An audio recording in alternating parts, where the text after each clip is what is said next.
Welcome to the Go Forth and Amplify podcast from DeathSquadUK.com. Proud to be affiliated with the Inspired Disorder Collective, but in no way affiliated with Brian Redband's original setup. But he inspired us to do this podcast, and now, as they say in the United Kingdom of Northern Ireland and Great Britain and the Commonwealth, let us start this motherfucker.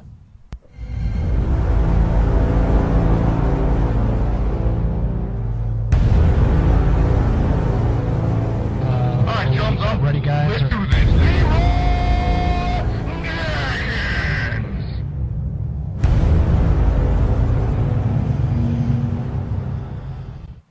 Okay, ladies and gentlemen, welcome to the show. We're going to jump straight into it right now.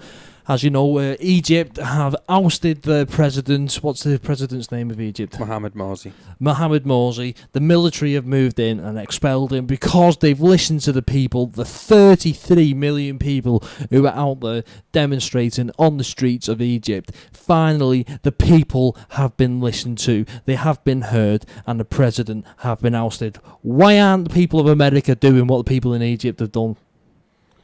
Well, there's fucking many different reasons for that one. Well, do you tell me? Well, how many people do you hear in America who feel that Obama is taking the fucking piss out of them? Not that they're repressed, but he's gone too far. Well, the handy thing that America's got is that it doesn't have 33 million unemployed people on its fucking streets. That starts off very Is that how many? No, well, there's fucking hardly anybody works over there, though, generally speaking. There's no... No, you're casting aspersions. No, economic-wise, right. You know, fucking, I'm sure the fucking unemployment in Egypt's fucking stupid. Right, okay. I don't even think they have unemployment figures. It's that stupid. You know... It's powerful, though, isn't it? 33 million. It's very powerful. It is very powerful. So why isn't the people of America doing this, or the people of Great Britain doing this? Because we're not necessarily saying we're repressed, but we hate our governments, or a lot of people, if you believe the social networking sites, hate our leaders as much as the Egyptians hate their leaders. All right, different circumstances, yeah, right? But we have got the same type of hatred. Why aren't we doing what the Egyptians did? Well, or have done. A lot of people are very similar to you, though, as you said, an armchair protester. Yeah. Somebody who will talk the talk, but they never quite go out there. I know you said you're willing to do it for a certain couple of things, but look at how many people are there. That little ring there in the middle, apparently that's a lot. That's Tahrir Square. See that circle though? Yep. That's women. Apparently that's where all the women are congregating, and the men around them are protecting them, because apparently the sexual assaults and the violent rapes have gone up fucking rapidly. Yeah, they have. Recently. So a lot of the good men now are taken to the fact that they're going to protect the women, and a lot of the women now are not segregated in the crowd. They've got like a safe zone. There was a fucking major fucking news story about 18 months ago when the Asian Springs were first starting. An American news reporter, a blonde, was reporting in Egypt. She was British. Was she British? But she was working for the American press. Yeah. She wasn't working for us. Fucking a couple of Egyptians guy fucking went through it, didn't he? Fucking raped her. A good few of them. About fucking a good group of double digits, allegedly. Yeah, fucking they would just grab hold of the cameraman and just fucking... Let's face facts. Fucked her. When you think about it, now Mohamed Morsi obviously got elected on the back of democracy and all that shit, and started by implementing laws that were very anti-democracy. You know, they really were. Yeah. You know, and to me, the beginning stages of a fucking dictatorship or tyranny is the greatest weapon that there is, rape. That's straight away, that's exactly how it starts. What? Dictatorships and tyranny. Yeah. Whatever the fuck you call it, tyrannic leadership. Yeah. One of the greatest fucking weapons that they use is rape. Rape on a fucking big scale. So if they've fucking rocketed, then it's fucking very, very likely it's... Yeah, it's not soldiers going through the fucking people. I know, though. but the soldiers don't work for him, though. His fucking supporters work for him. How's that come about then? How have the Egyptian... Who's got the real rule in Egypt then? I mean, we know last time the old President Karzai... Karzai? That's Afghanistan. Who's Mubarak? Mubarak, yeah, President Mubarak. He was ousted again by the military. So is it the generals who have the power? Well, clearly, yes. Well, considering he's supposed to have been... They've had a military coup today to kick him out, and clearly then, yeah, they do have the power. Where are they up to at the moment then? What's the military strategy at the moment? What the military doing then to keep him out of the power? Because at the moment, he's president-elect over there. Well, they've reported that quite a few sources have said that he's under house arrest. Right. no one's the military haven't officially confirmed it, or they hadn't an hour ago anyway. Officially, he is supposed to be confined. He can't move anywhere or anything like that. Now, where he is, I don't know. Okay. But they have said that they have ousted him. They have ousted him, and obviously there's fucking military everywhere. So will the Parliament now be completely disbanded? All of his ministers and all that. Has all that now gone to fuck? And a lot of his Parliament had already fucked off anyway. A lot of his Parliament had already jumped ship from his. Really? From his So they regime. knew what was coming. Yeah. Is it any tyrannical leader will grab onto power no matter what threat is out there? Because this guy clearly demonstrated it. Gaddafi clearly demonstrated it. Yeah. Saddam Hussein clearly demonstrated it. They're grabbing onto power and they can't let go in it, even though the odds are stacked against them. I mean, even though Saddam Hussein had the might of the British and American army against him, he still had the majority of his generals and his ministers on his side. Yeah. Say, do you remember the communication the communication minister? The colonel, we are beating the American and the British dogs back. They will not invade in Baghdad. We are winning, and everybody fucking down weapons and ran. Yeah. I think the Revolutionary Guard, fucking 10,000 of them came marching towards the British troops, basically surrendering, like the elites. Well, now your main thing with this issue now is there's a couple of sides to it. Now there are a lot of fucking supporters of Morsi. I know that.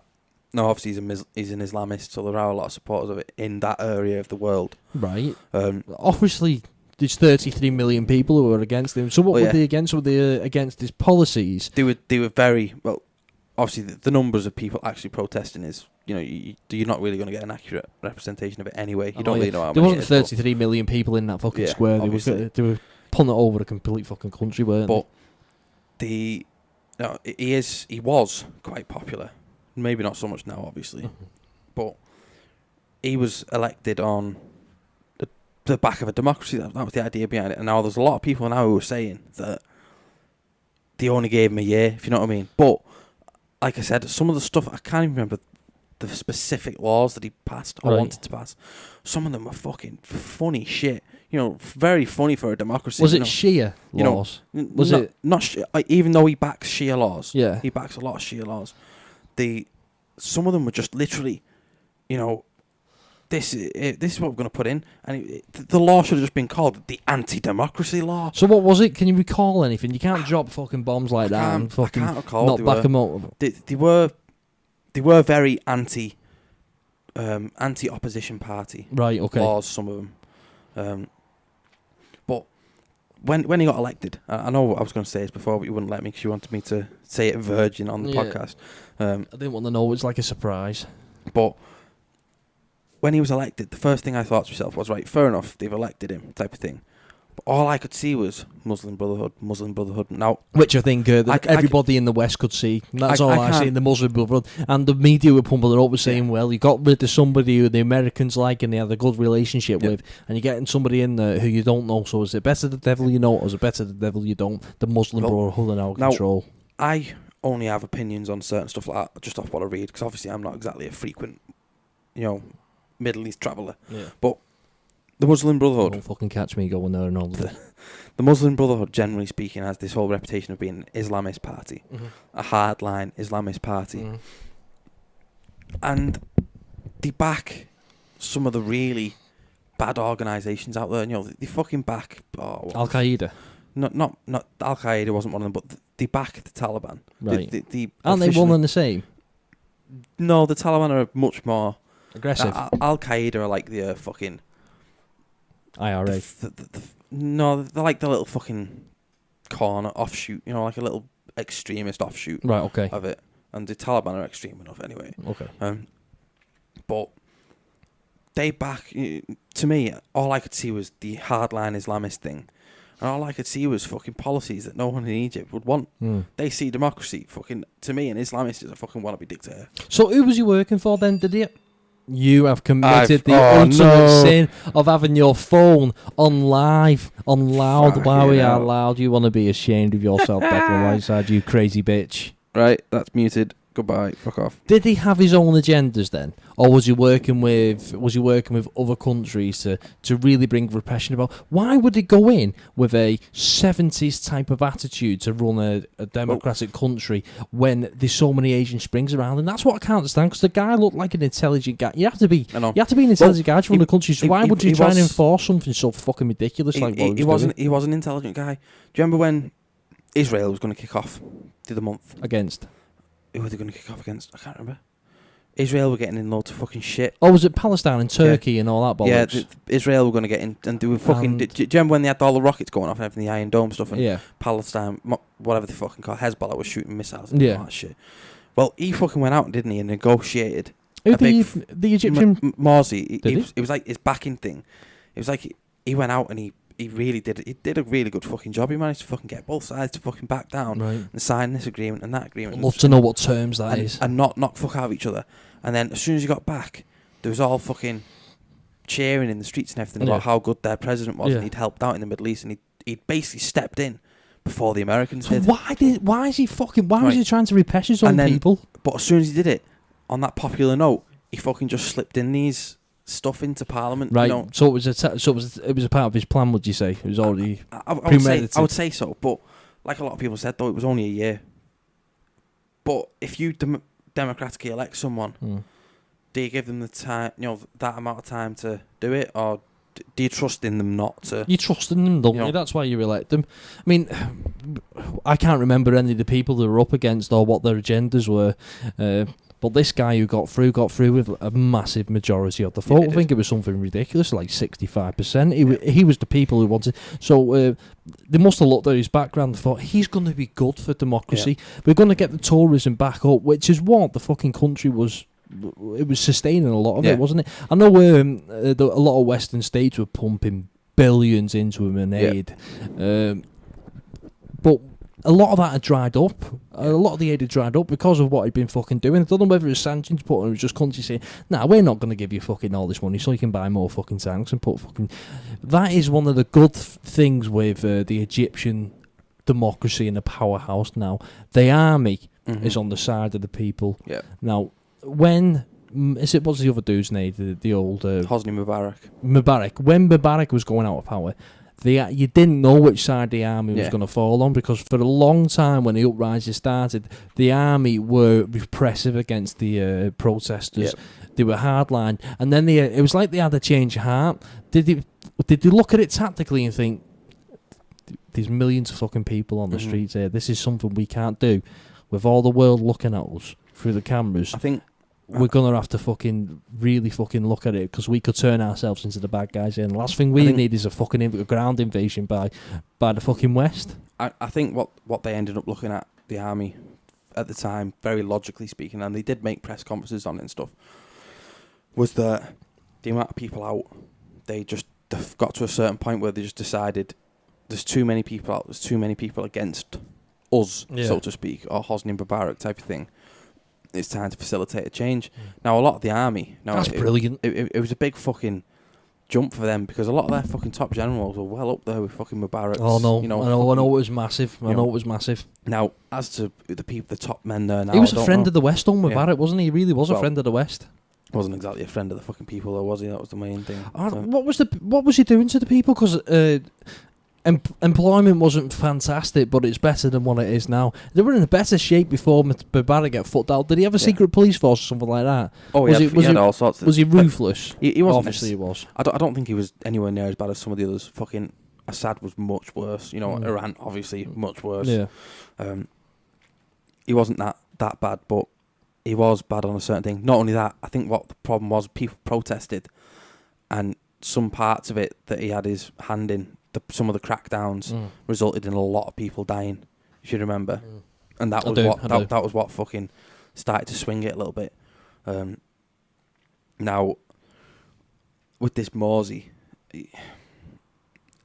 you don't even know what his agenda was, because he's only been in power for a year. I know. There's two sides to the coin. You can say he wanted to run the rest of his term as well, didn't he? That was part of his argument for staying in power. He said, "I've got another 3 years in power. I was democratically elected, and it is a military coup. There's no other way of dressing it up." You can say all you want that he you know, he might have brought this power in, or he's bringing this power in, or he's trying to pass this, blah blah blah. So, and he's basically now ended his life because he's going to go to jail, isn't he? it depends, because he's not really done anything jail worthy. You know what I mean? He's just kind of ran the country, generally speaking. Now I know that the last couple of days there's been quite a few crackdowns, but the crackdowns are against his supporters, not against. Well, the police turned up, didn't they, when civilians were raiding the Muslim Brotherhood headquarters in Cairo? The police turned up, but they literally didn't do anything. I mean, they ransacked that building. There was nothing there. There was nothing left apart from bricks and mortar, and the police didn't do anything. The worst thing that could have happened was the police opening fire. Yep. Other countries, would they handle that different, or was they conscious of the film crews there? There is two sides to that though, because yesterday the army did open fire on Morsi supporters outside a university and killed 16 of them. Did they? Yeah, 16 Morsi supporters outside a university shot them dead. Morsi supporters? Morsi supporters, people who supported him, protesting for him on his behalf outside a university. Army opened fire, 16 dead, 27 injured, something stupid like that. What were they doing? Unknown, can't find any footage of fuck all. That's words leave you, don't they? Words can fail you when you try to not even defend, but when you try to break something like that down. Why did they do it? Was that propaganda to say, look, we're with the people, look what we're doing, we can take down the supporters, this is how much power we have? It's a complicated thing, but now this is one of the main things, is that Egypt at the moment, now obviously it's only been in democracy for a year, a year and a half, something like that. Not saying that the elections were a year ago, weren't they? Yeah. So a year. Mm-hmm. It's not exactly a fucking mature democracy, is it? No. So as far as I'm concerned, for the moment, they're just the mob in Rome terms, you know.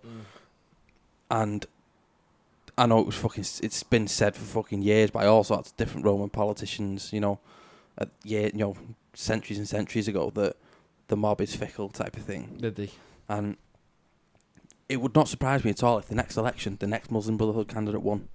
And if that happened again, I'd think it's a fucking lost cause. Fucking let him do it. Fuck off. You know. Well, Muslim is a peaceful race. That's what they're advertising the. You mean as in the religion? The Islam. Religion, sorry, Islam. And the Muslim Brotherhood is supposed to be, well, is advertised and explained to the world as a peaceful religion. Yeah. I mean, what you got to remember is, forget what the press tell you about people who are Muslim or people who have the faith of Islam. Forget what the press fucking tell you. 99.9% of them are like me and you. Yeah. In terms of, they want to go to work, they want to go home, they want to do their own thing, they don't want to be out there chopping people's heads off. Mm-hmm. They want to live a normal, happy life and provide for their families. And you might have a small 0.1% of them who want to go out there and want to chop people's heads off and want to fucking do bad things. But you get that in every fucking society of the world. So regardless of what party is in power, if they want to do good and if they want to be on the side of the people, that is what they will do immediately from the offset. Yep. Obviously, this guy who's in power now, the president-elect over there, wasn't doing that for the people, so the people rose up and fucked it off. What's coming along next, though? Will they go back to the Muslim Brotherhood? Obviously, they've said that the army said they're going to organise elections again, like they did last time. Mm-hmm. But weren't they in power for like a year as well? They were in power for a good few months. Yeah. I think it might have been 6 months or something like that. They didn't bring around any changes, though, did they? They didn't impose martial law or anything like that, did they? They did straight away after Mubarak getting knocked out. The next day, they did declare it for a few days. Isn't it weird how fucking riddled with cancer he is now? Apparently he's fucked. 25 billion he was worth. Where's all that money? Where's that 25 billion gone now? What's that 25 billion doing? Is it buying fucking ICBMs? Did you see his house in London? No. It's fucking massive. Like fucking £24 million or something. £24 million. Fucking stupid. Yeah, to be honest though, in London that could be fucking the terraced house though, can't it? It could be a little fucking 1-bedroom flat. That fucking house. See, the thing is, it's true. I think somebody said this fucking apartment in London went for £500 million, and it was just a fucking apartment, but it was in Mayfair or somewhere like that, prime location. The current most expensive apartment generally in the world is London. Over New York, them motherfuckers in New York. The last decade, every year, London's topped everywhere else. Every year, and this year it's the Shard. The top 3 floors of the Shard is one apartment, with fucking umpteen bedrooms, umpteen fucking Right. bathrooms. Okay. 3 floors. The Shard. You know the big glass building in London. Or the Obviously. Gherkin. Is that what you call it? The Gherkin. The one that looks like a gherkin. Looks like a missile. It looks like a missile. Yeah. It looks like something that someone would fly a plane into very well. Right. Yeah. Fuck it. But They've built another glass building, in London.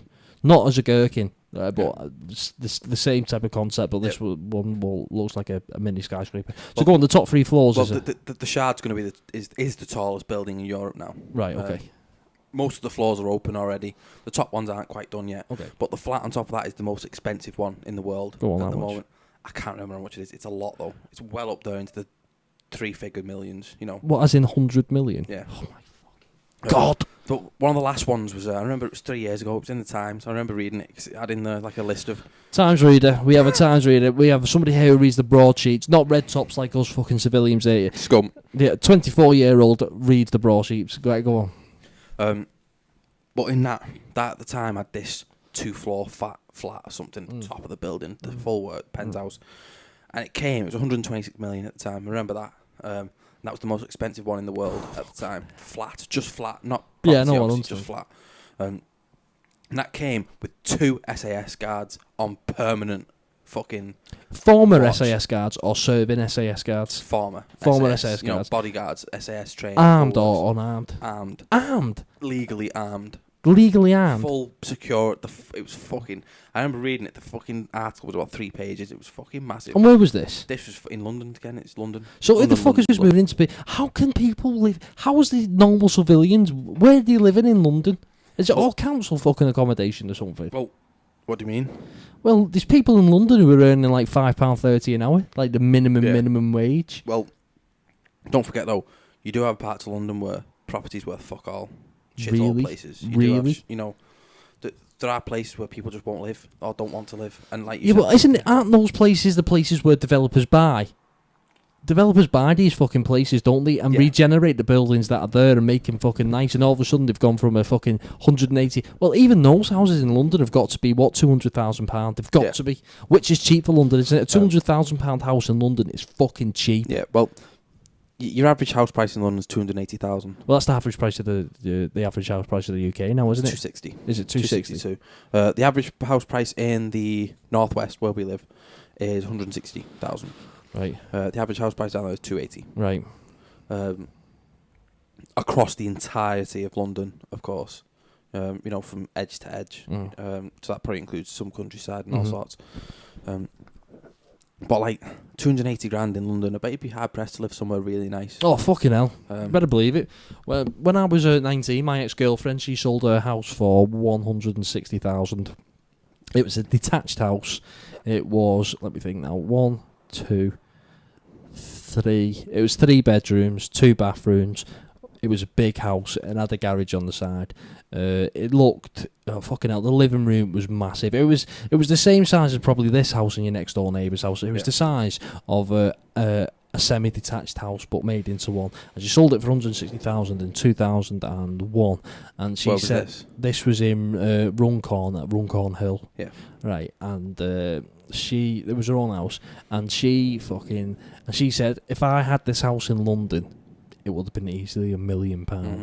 And this is 10 fucking years ago. It just shows you the complete contrast. I mean, it was a fucking lovely house. It wasn't worth £1 million, but if it was in London, it would have easily cleared a fucking £1 million. And I wouldn't mind. It would have probably cost, even if you could find land in London, to build the same house would probably cost about £25,000, and you can sell it for $1 million. That's why it's fucking evil, corrupt motherfuckers out there. London, the property prices, obviously, they're renowned now for it anyway, that they are stupid. Well, there's always been a north-south divide. No, it's just been up. Is it because it's the centre of Europe, isn't it? I mean, they did think for hundreds of years it was the centre of the world, wasn't it? London. Yeah. I mean, is it still the economic powerhouse and the capital bank of the world? Is that where most transactions fucking go through?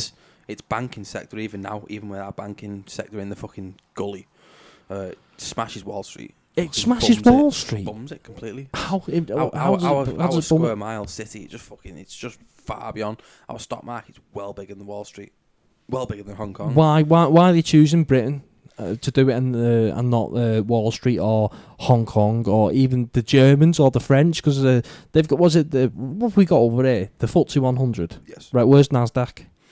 NASDAQ Q is, I think, no, the Nikkei is Japan. Yeah. NASDAQ Q is the other American one. Right. There's two in the American. And you've got Germany and France, haven't you? What are they? Can you remember? I can't remember what the French one is. I can't remember what either are now. Right. I've never dealt in them. So why they chose Britain then to be like the centre of the economic world? Is this part of the whole new world order? Because they want this one government, don't they? Why has it always been London, even with all the shit that's going on now? Why has it been nowhere else? Well, one of the main things was, because it's a small fucking island in terms of think, all right, we're a first world country and we're as advanced as anybody else, but why they chose London? Well, I think one of the main things was, let's talk about pre-recession first. Okay. Why it got so big. Obviously, we had some of the world's biggest banks. You know, we had a strong currency. You know, the strongest in the world. You know, we really do have a strong currency. We did then, we do now. It's not good for us, but it's good. It's just not good for us. It's good for us by importing from elsewhere, but it's fucking hard to sell shit. Yeah. But it's a really fucking complicated one, you know, with why people go to London. But so maybe we've got 2 hours. Well, we've got an hour and a half. Well, one of your main things is straight away strong currency anyway. Mm-hmm. Number 2, the vast majority of the bank is keyed into nearly every other fucking bank in the world. Yeah, but you can move money very easily, or you could move money through the city very easily, off the books. Not necessarily off the books, but you could avoid quite a lot of tax doing it, you know. All right, okay. And so they've picked it because it's the easiest to move money without being penalised. Well, it's not just that. It's London's London. You know, London's got fucking this whole thing where people want to go there, people want to live there, people want, you know, anybody with any type of money, and let's say anybody who just literally, money is not a problem, you know. Even with the weather? Even with the weather, shit. Where do you want your fucking apartment? London. It's always London. You know, they'll always have fucking them elsewhere as well, but always fucking London, you know. So is it just sexy because it's London? Is London, like, sexy for it? 38% of people who currently live in London do not even have British passports. 38%? So what's that? You're talking population of London, 6 million, 38%, talking 2.5 million? I'm sure I remember it being 4.1 million people who live in London who are not British. 4.1 million people who live in London who are British, sorry. Right. The rest aren't. So what you're talking about 2.9% and potentially are not British? Well, that's amazing. 2.9 million, yeah. 2.9 million, sorry, people are not British. That's amazing. And that was like the census last year, the year before. Was it 2011, our census? Was it work? Is that why they're over here then? No, well... Families? Like I said, it's a really fucking complicated... There's no real answer to it, to speak of it. Somebody who really, really knows the shit will be able to go, oh, it's this reason. But the fact of the matter is, people go there, people live there, people bring the money there, you know. They bring a lot of money. So why are we in so much shit then, if we're the fucking economic powerhouse of the world? Because London might be doing well, but the rest of the fucking country isn't. No, yeah, the further north you get, the Birmingham's had a housing boom the last year, apparently. Fucking house prices went up by 9%. I believe so. No, yeah, I can't believe that. Well, mine industry died though. That's where all the cars in the United Kingdom were built as well, weren't they? In Birmingham, that was like Black Country, wasn't it? Why was it called Black Country? Oh, it was coal, wasn't it? Yeah. Because everything was just pumping out. It was fucking a dirty ass motherfucking part of the country. Industry's dead in the United Kingdom. Yeah, it definitely is. But we've managed to plod on and keep on paying our bills. All right, we got conned by the IMF to take out fucking stupid loans. Did you see the reduction in industry during the Thatcher years? No. It's about minus 33%. That's how much we industry lost. in England. Where was the revenue coming from? Is that why we're in debt now? Because we're taking out loans to replace the gap that was left. No. Getting rid of industry. Even then, the economy grew during them 11 years, but we lost so much industry. But banking sector and retail and all sorts went up and up and up. Yeah, because she took away the regulation, didn't she? And yeah, big style. But that was really a good thing. But could have do with kept the industry as well. You know, if she kept the industry, arguably right now, we'd be fucking. What wouldn't we have? I know.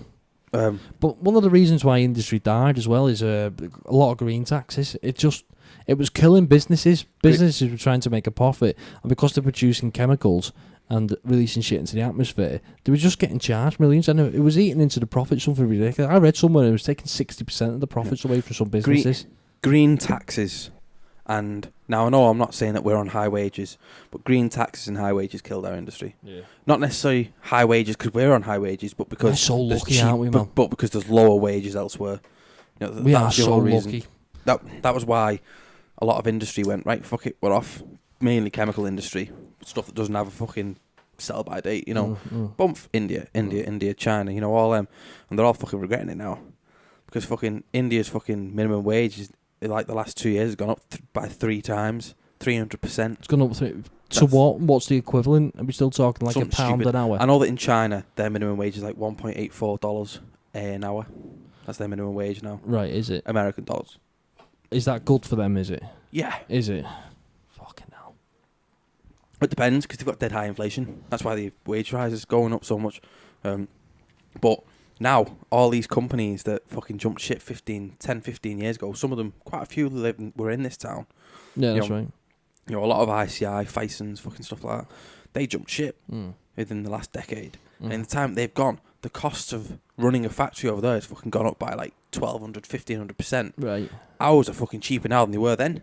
Really? So now, yeah, your wages now are equivalent to around about 2004, approx. What, due to inflation? Due to inflation, they're roughly now bang on about 2004-ish. They've just got back to about 2004, 2005. So you think about it right now, they're looking back and thinking, fucking hell, we had all them massive factories with permanent workforces, with all this, with all that, we had all that, and now we're fucking making less money. Did healthcare and paying maternity leave and sickness pay kill the industry in the United Kingdom? No. Did it not? Did it not put too many restrictions? And the holiday pay as well. America, some companies don't give you maternity leave. Or so not just America, but I'm using America as an example because it's classed as a first world democracy, right? They don't have maternity pay in some states, and they don't have holiday pay. Some corporations in America, you wouldn't dream of having 2 weeks off work paid. If you're having 2 weeks off, you won't get paid. I know a lot of these other countries where if you're off sick, you don't get fuck all. Europe has a very good fucking work system for that. You know, we've got, every country here has got literally this many laws. Your employees are entitled to this many holidays with pay, this many sick days with pay minimum, blah, blah, blah. And most companies, because that's the minimum, they want to top it. They want to be more beneficial. Apart from us, allegedly. Allegedly, yeah. We work for a great company, honest. No, we do though. We do work for a company. People knew, if people fucking actually worked, see where we work, right? We've got a lot of lifers who started there when they're 16, so they don't know what it's like out there in the big wide world. Myself and my good friend and colleague Declan Whiteside at the Anarchist Undead on Twitter, we've both worked outside the industry that we work in now, so we know what it's like in the big wide world. And where we work now, where we work now, it's like fucking. It literally is. I have got the best job in the world. They push a lot of money towards me, and I work hard for it, but it's in an environment that I'm comfortable with, and there's not much shit off a lot of people. As long as you do what you need to get done and you do it right, everybody's there to earn a wage. There isn't many people there who are there for the ego, are they really? No. Even the bosses are not there for the ego. They just want I can name 2 bosses right now who is fucking? He is one of the lads, isn't he? Do you know what I mean? He's not there for the fucking ego at all. Well, but you get that a lot of other places. Yeah. Well, that's the main thing, is that now I can comment about it fucking completely openly anyway. I fucking worked at Morrison's. Right. What a fucking shit job that was.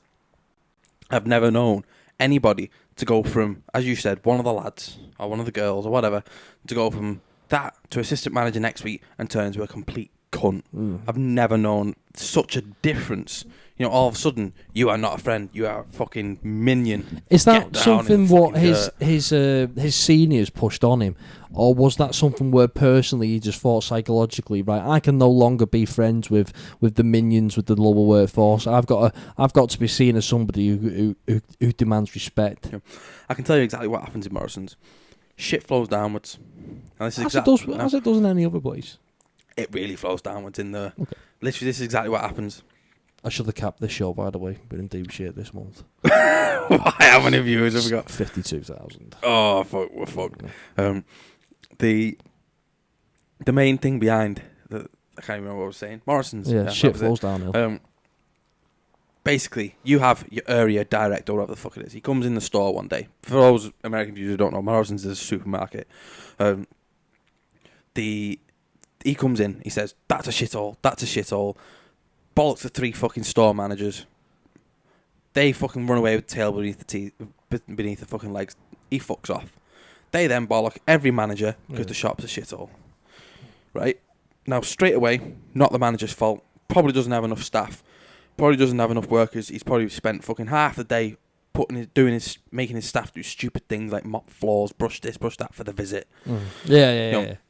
Then the managers are fucking pissed off. They bollock their fucking assistant managers and supervisors, who then have got a shitty on with the fucking staff and shit floors all the way down to you. Yeah. And you get fucked for nothing. For something that's not your fault. But you make it feel like it's your fault. Your manager gets fucked for something that's not their fault. Therefore, you get fucked. Yeah. It's completely stupid. Morrison's witnesses are dumb though. I know it is. It's dirty. It is. I know it's 15 years old. 17 years old. All right, 17 years old, and you need massive investment on it. Yeah. The trolleys are rusted. The hand baskets are rusted. Well, they've just invested a load, haven't they? Oh, have they? They've just rebuilt it. Well, the Morrison's They've redone the inside. Oh, have they? Yeah, it's completely redone. All right. Well, I've not been in. Last time I went in there was probably about 3 months ago. Yeah. I used to shop in there all the time, and it put me off. See, from going from Tesco to going in Morrison's, it was like fucking. It was like going from fucking Britain to Israel, wasn't it? Fucking, worse would say Afghanistan. West Bank. Yeah. The West Bank. That's what it was like going to. Fucking the Gaza Strip. It was fucking horrendous. I do know what you mean, because I shopped in Tesco for a good few months, and going in Morrison's is completely different. Mm-hmm. Not only that, I'm sure people who were, fucking live in asylums and stuff like that go in there, mental asylums, they fucking go in there and they're fucking like lunatics. Yeah. I feel like just twatting them. We are so lucky though with the rights we got. Do you know in Italy, basically in August, at the end of July, they shut down for 7 months. They're on 7 months. They're on a 7-week holiday in Italy. Nothing gets done. I was working in the food industry at the time, in the engineering department, and we used to order a lot of our pressed parts, our tools from Italy. So like big screws, not too dissimilar to what we got now, but on a smaller scale. And we used to order it from Italy, and see if we ordered it at the wrong time. And we needed it within 2 months. See if we ordered it in June. If we haven't got it by the end of July, no matter how much money we throw at them, offering to pay overtime for the staff in July, everywhere shuts down. Yeah. It's a fucking 7-week. It's like a bank holiday, but for 7 weeks paid as well. Is that part of the reason why Italy's up shit street? I don't know. Have they moved away from it? They've not. Are they still doing it? Yes. Now, Britain has got the worst fucking holiday rate in Europe, haven't we? Now, we are. It's slightly a bad trait and a good trait over here in terms of we are open to negotiation for your wages, and sometimes Yeah, with British employers or some European employers. Yeah, but some fucking European countries are going through major shit now. Some of them now. Or financially. Yeah, Greece and Portugal and Spain and all them shits. But one of the main ones for me is French. Some of the French laws. Some of the pensions that they had, some of the fucking things that they had was just completely stupid. I can't even remember what was it. I'm sure they had their fucking hours capped at something like 36 hours a week or something like that. Yeah, it was, yeah. But they retired at 55, guaranteed. And the second that the Hollande plant pot fucking got in power, you went, right, pension age, as you'd expect. We've had it. Everybody else has had it. They went, right, pension age, 60. So we put it on 5 years. There was fucking riots. They were going fucking mad. Did they go sick? Oh yeah, they went fucking doolally. It was unsustainable though, isn't it? Retiring at 55 in an aging economy is unsustainable. There's just not enough money to pay for the pensions. Let's face facts. Even though how was the pension pot? Sorry, mate, just quickly. But how was the pension pot supposed to work? Right, we invest into our pension, right? Yep. So we pay for it, and when we retire, we still manage to withdraw on that money. Yep. Well, we still get that money that we paid into it. Other people who then start working for the company after you retired, did they end up paying for your retirement? No, it depends. Now you see, some of the things now is that a lot of the employers, they invest their pension on your behalf. Some of them have got their own still. Most of them invest on your behalf though into another company. Like mine. Mine's a private pension. What's that mean?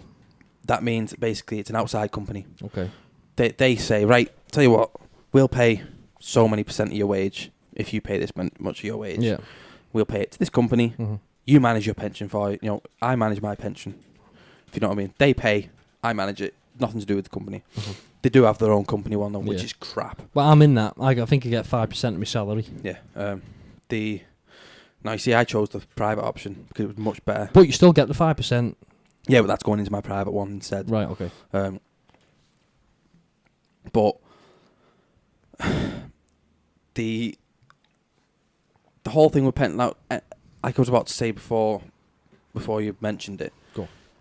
I grew up, and I remember a lot of times, especially 10 years ago, all the news was on about was pension pot deficits. Fucked. Pension pot deficits. Fucked. Yeah. Fucked. Ring-fenced by the government. It's not ring-fenced by the government. And wasn't it Ross on the Lions who fucked up? Don't know. It was a big pension fund that fucked up massively. They lost billions. Yeah. But now, I think final salary pensions are a big thing with that. Perfect pension. The perfect pension. Final salary pensions were a big thing with that because the main thing with it was that it was not contribution. That was not took into account. Mm-hmm. You could have literally started your fucking job at fucking £12,000 a year and worked like that for 30 years. And in the last 5 years of job, you ended up on 100 grand. Yeah. And all of a sudden, you walk away with £100,000 pension. You know, £100,000 per year pension. The NHS is the last 3 years. Yeah. That's why you find a lot of people in the last 3 years will get a managerial post, and that's what you know. And that is unsustainable. Now, mine's completely contribution. Mine will only go up by the interest that I earn on it, which I have invested in certain things. Do you choose what you invest in? I did. Right. And that only goes up by what it is.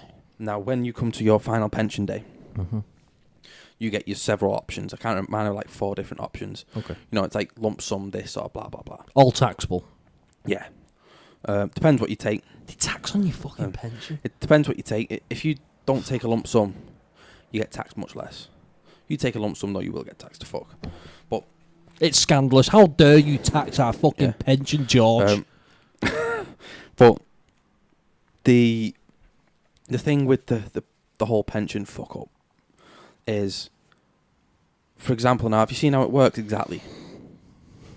I'm not interested in pensions, mate. I keep out my cash myself. I can't remember the name of the exact thing, but at the end of your pension, you get something. They basically send out a statement and say, this is how much your pension's worth. Right. Let's say I have £500,000 in my pension pot, which is more than likely what your average pension pot's going to look like by the time we retire, because fucking inflation and all that shit. Okay, I've already got fucking £16,000. I've been paying for 3 years. But you come to that. So you've paid in 16 grand in 3 years, or is that just... That's with the company contributions as well. And interest? Yes. Right, okay. I did do quite well with the interest, though. I invested it in good straight. But you come to that, you get told, right, here's fucking £500,000, right? Now, this is more or less exactly how it works. You can take a £210,000 lump sum. Is this when you retire? Yeah. Right. At what age? Well, mine would be 57. Right. Even now in this economy? Right, okay. That's written in law. Mine's 57 now. Okay, right. And what is your retirement age? I can retire at 67 if I want. Right. Well, so you're 67, because me at the moment, I will be 67 when I retire. I thought yours was going to be 70. No, mine's a thingy. Well, it might go up to 70 by then, but my early retirement option on that pension is written in.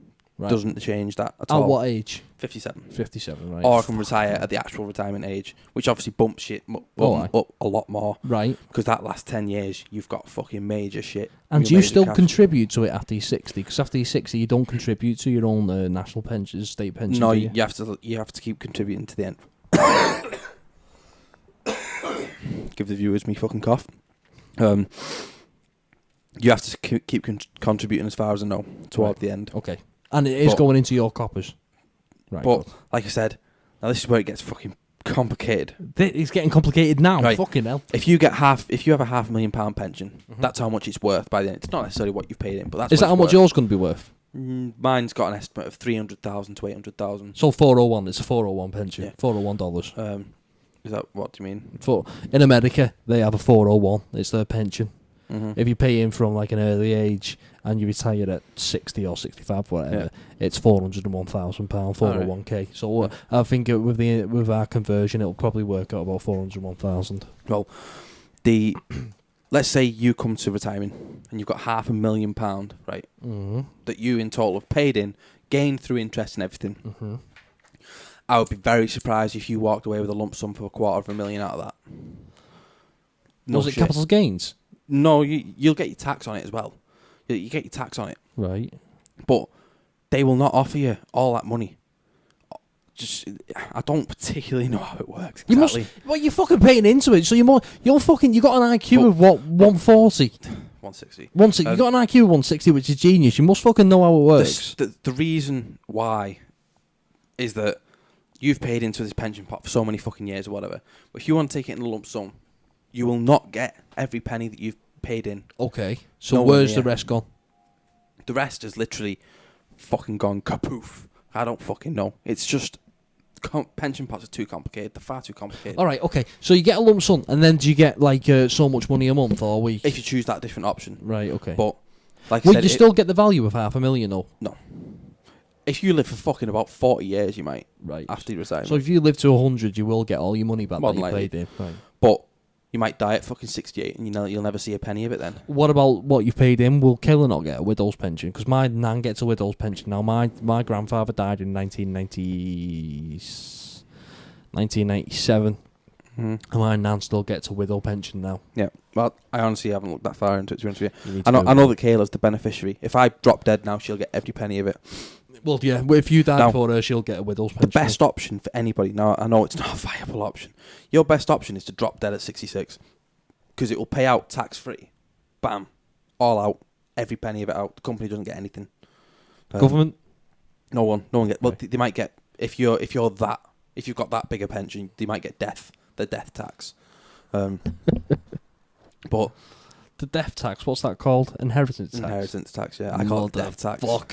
Yeah, George, we're on to you. That's one of the worst taxes in the UK. Inheritance fucking taxes. How dare you take off tax of what we've earned, how we've managed to take it away from the system legally and put it in the bank to provide for our families, and you're still, even in death, you're saying, well, they've got an estate of £300,000, we're going to take £50,000 of the hard-earned fucking cash, and we're going to keep that to yourselves. Here we go. That's what you can have there. You can have 250,000, but this is mine, and we're going to give it to this woman who's got 11 kids, and she's going to move into a £50,000 house. Sorry, £500,000 house, who's never worked a day in your life. There you go. It's fucking infuriating. Scrap it, George. The inheritance tax at the moment is 300,000. So anything over 300,000, you get taxed 40% on.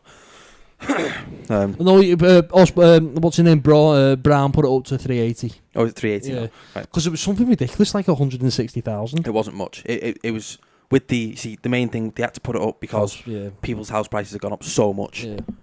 That literally all of a sudden you'd fucking get this house, and all of a sudden you had to sell it. Yeah. It might be the house that you wanted forever because it was like the house you grew up in, but no, you had to sell it. You couldn't afford it. Yeah. But it's either that or pay the fucking 40 grand. Fuck that. 40%. But if you take your pension as a lump sum, it's a very good option in terms of you might drop dead in a year or 2 years or whatever, if you know what I mean, and you're not seeing fuck all of it. Right. You fucking lived this pauper's life, fucking for all this fucking shit. That's why I don't pay into a pension. But if you take it lump sum, obviously you will see the benefit straight away, Even if you just give it to your fucking kids or whatever. But if you take it in payments, weekly payments or monthly payments or whatever, you will get much more bang for your buck. Right. But that's what my mother's doing. My mother's retiring next year. She could have retired at 60. She's working until she's 65. She's getting a lump plus weekly payments. Yeah. Well, mine are obviously all estimates at the moment, and the shit estimates because it's fucking 40 years away. Yeah. But the gist of it is that literally, if you take a lump sum, you will probably, if you was to take it in a full lump sum, you'd probably get half of your pension value cash on the spot, roughly. Okay. That's the general rule. Okay. Maybe a bit more if you've got a really, really, really big one. But think about that. You'll probably get less back than what you've paid in. over them fucking years. So why are you not keeping it in a separate bank account or the money under your bed? Why have you invested in a pension? What do you honestly think in 40 years there's going to be a pension out there that is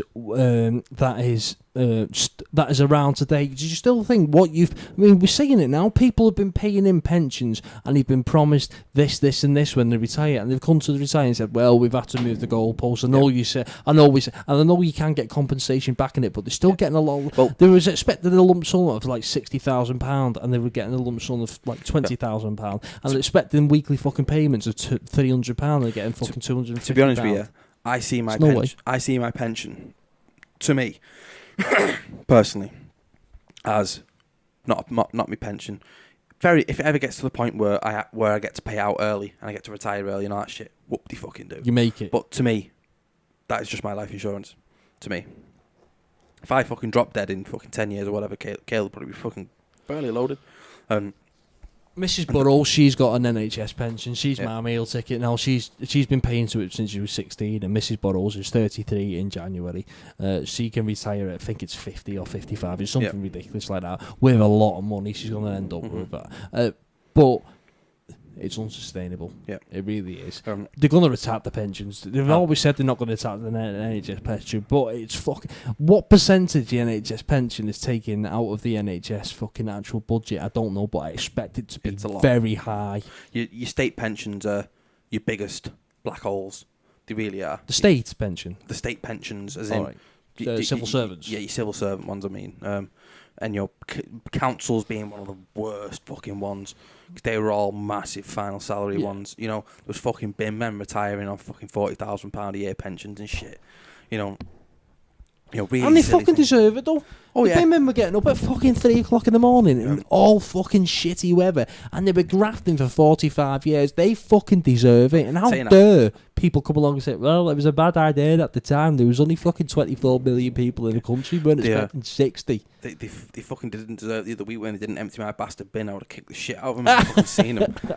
They didn't empty a bin in my road the other day because the lid was 3 inches higher than what it was. Apparently she's had 2 warnings before that they won't empty the bin, so she got the 3rd strike. And because her bin was up by 3 inches, right, all she needs to do is fucking squash it down. They never emptied the bin. Is that not counterproductive? Because all that's going to happen now is she's either going to end up fly ticking it, or she's going to have to go the fucking tip herself. It's only going to be a matter of years till they start weighing them. Definitely. Well, they've got chips in now, haven't they? Have yours got chips in? My recycle bin's got a chip in it, and every week of the recycle I get points for discounts off shit. So put bricks in the bottom and all sorts to get the weight up. Well, my bin didn't get emptied the other week. Now, arguably, the stuff in it was less than recyclable. E.g., it was all wood out of my back garden. Right. And I knew they probably wouldn't take it. It still fucking pissed me off, though.